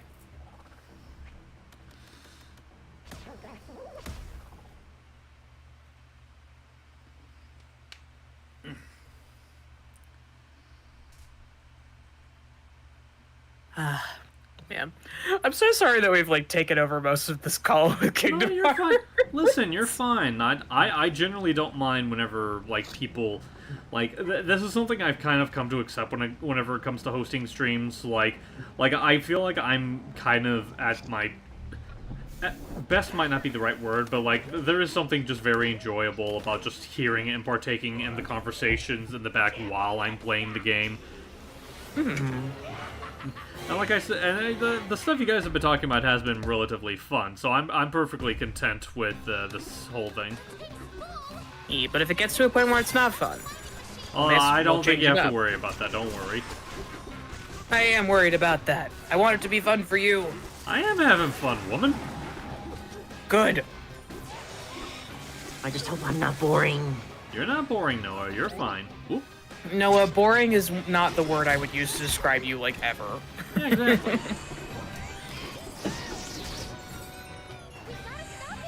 Gosh. What the? I thought I had more health than that. Oh well.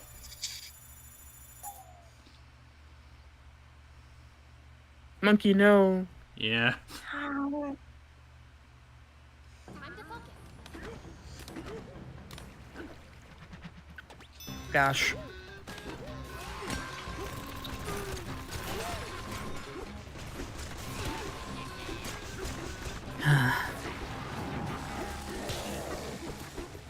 So I'm about to be out of town again, right? And you know what they're releasing next week? What? New Bendy game. Oh, yeah. Are they now? Oh. Yep. It's technically new and also not new because it's like, okay, we took Boris and the Dark Survival and we're remaking it and we're calling it Bendy Lone Wolf because apparently Boris is not cool enough to have a title for himself anymore. Okay, that kind of sucks. And I'm gonna be out of town once it has come out, and I hope that no one spoils me on it. Oh, don't worry. I'm not So- gonna. I'll try my best to. If by some happenstance I stumble across spoilers, I will not give them to you. Thank you, I appreciate that. Of course. Because I don't know if I'll even be able to play it. Like, I'm probably gonna bring my laptop with me with where I'm going, but am I gonna bring my controller? I don't know. Can I even download it where I'm going? I don't know.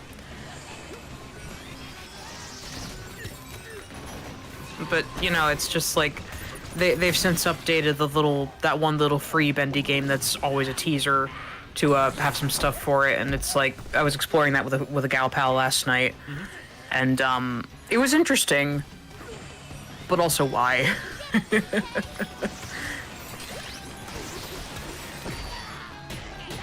Just, man. I mean, it's nice to be excited about Bendy again. I've missed this. It's been rough the last couple years. I'm hoping this next game is good. I especially hope it has a credits section. If it does not, it might be dead to me. Like, seriously, please give me a credits section. I am begging you. It's not for you, so stay away. Also, I'm just noticing Poppy's shoes now. Oh, those are so cute. No, listen, like, I have a doll with those exact shoes in pink. How do you know? I do. She's an Audrey doll from Descendants, because Hasbro did a doll line based on the cartoon version of it for a little bit there, and one of her dolls for I think the Neon Lights ball had those shoes, and it's literally just those shoes, but they're pink and they have a bow on them. Excuse me, thoughts. I'm not making a Poppy Kong custom. That's not happening. Listen, if I'm gonna make any doll with that hair, it's gonna be Starline, and that's not happening. That's gonna be hard. No, you're fine, you're fine. It's just, again, now I'm just thinking of the wording of that. For some reason, I'm just thinking of, like, it'll never happen. Unless. Unless. Like, I'll be so real with you. I keep saying I am a customizer who doesn't make canon characters as dolls, with the exception of Bendy. But recently Kirby has happened. And all I'm saying is customer service.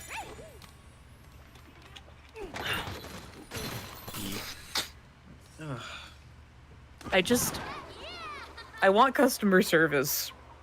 I have a slow-mo doll. I could make him. He would have the chin. I just haven't done it yet. Maybe one day. Maybe one day. At the very least, I know how to sew for him. I have sewn that stupid suit pattern. It's not stupid. I love the suit pattern. I have sewn this suit pattern so many times for other dolls. I made it for Orin. I made it for Joey. I made it for others. I just can't think of them right now. I could do it for customer service. I just don't have the right color fabric. But I need a doll that shares a voice with Dan Green in my collection. This is very important. It is important. Gosh, was I talking with you guys, or was I talking with a different group about if you could have another voice actor's voice for a day, who would you choose? I feel like that was you guys. Oh wait, I remember you said that before. Maybe, like, Yeah. I don't know if it was said in a call, but I think I do recall that. Yeah. Like, Dan Green, that's who I would choose. Wait, Dan retired? When did that happen? I remember he did take a hiatus after his wife died. Oh, jeez, his wife died? I remember that was a big reason why he stopped doing voice work for a while, and I remember, like, the last thing that he did voice when he came back was he voiced the professor from Ape Escape for the PlayStation All-Stars. Yeah, the most recent credit that he has is in 2024 as a Norland von Loonbelg in Code Geass Rose of the Recapture. And given, there's a lot of Yugi on here, I feel like this is the same guy. So, I don't know how recently that happened, but oh goodness.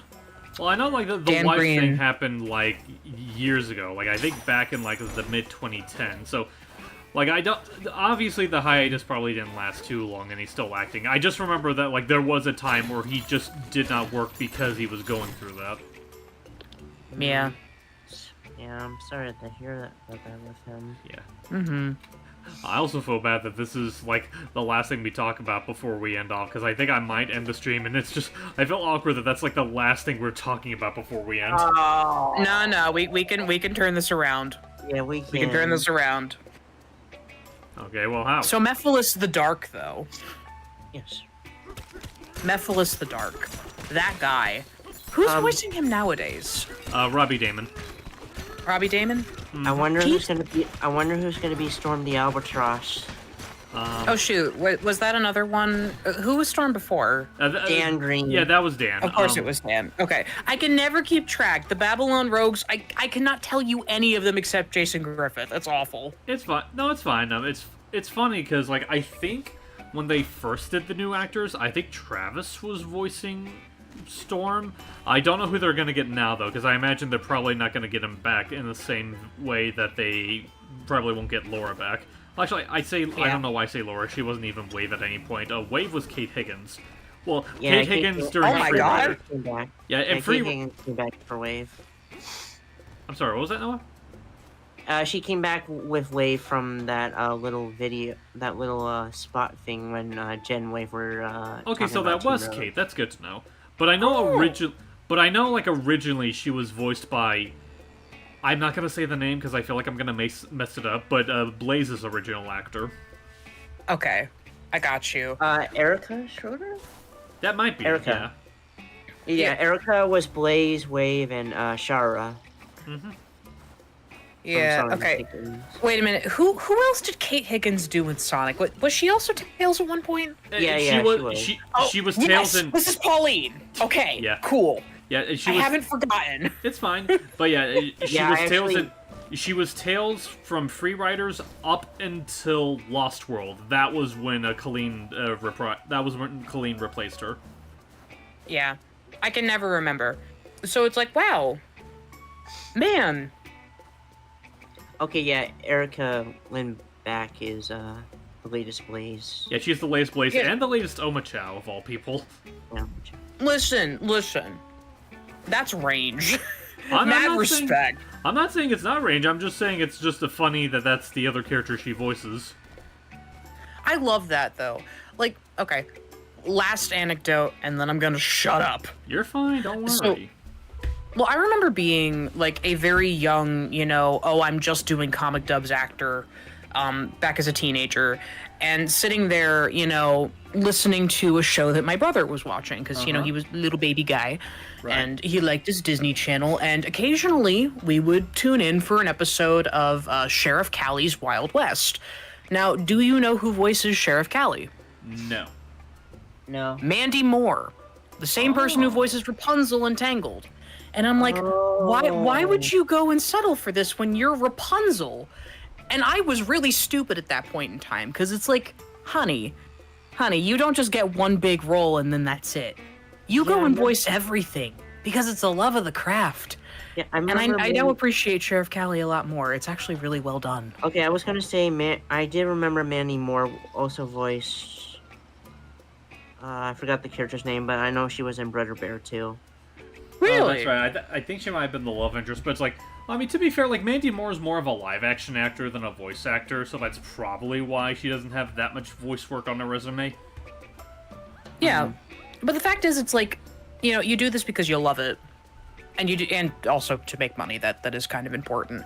But it's like you do this because you have a love of the craft, and it's like, it's so cool to me that I can go and just poke and look. Oh my gosh, all these actors that I love, they're doing all these cool things. I'm so happy about it. It's so good. But yeah, you look like you're ready to call it a day, Steve. Oh, no, I'm fine. I don't want you to feel guilty. I've enjoyed all that you've been talking. I just wanted to be courteous some way till you were finished. Yeah, no, you're good. Let's finish. All right. Well, again, thank you all for watching the stream. Thank you, both of you, Kat and Noah, for hopping in. And they were here earlier, but in case they're listening in, thank you, MB and Sophia, for hopping in earlier beforehand. I hope you guys enjoy your weekend. And again, thank you for hopping by. Thank you for all the fun discussions that we've been having today. And I hope you all have yourselves a grand weekend. Thank you. Take care, everyone. Bye, everyone.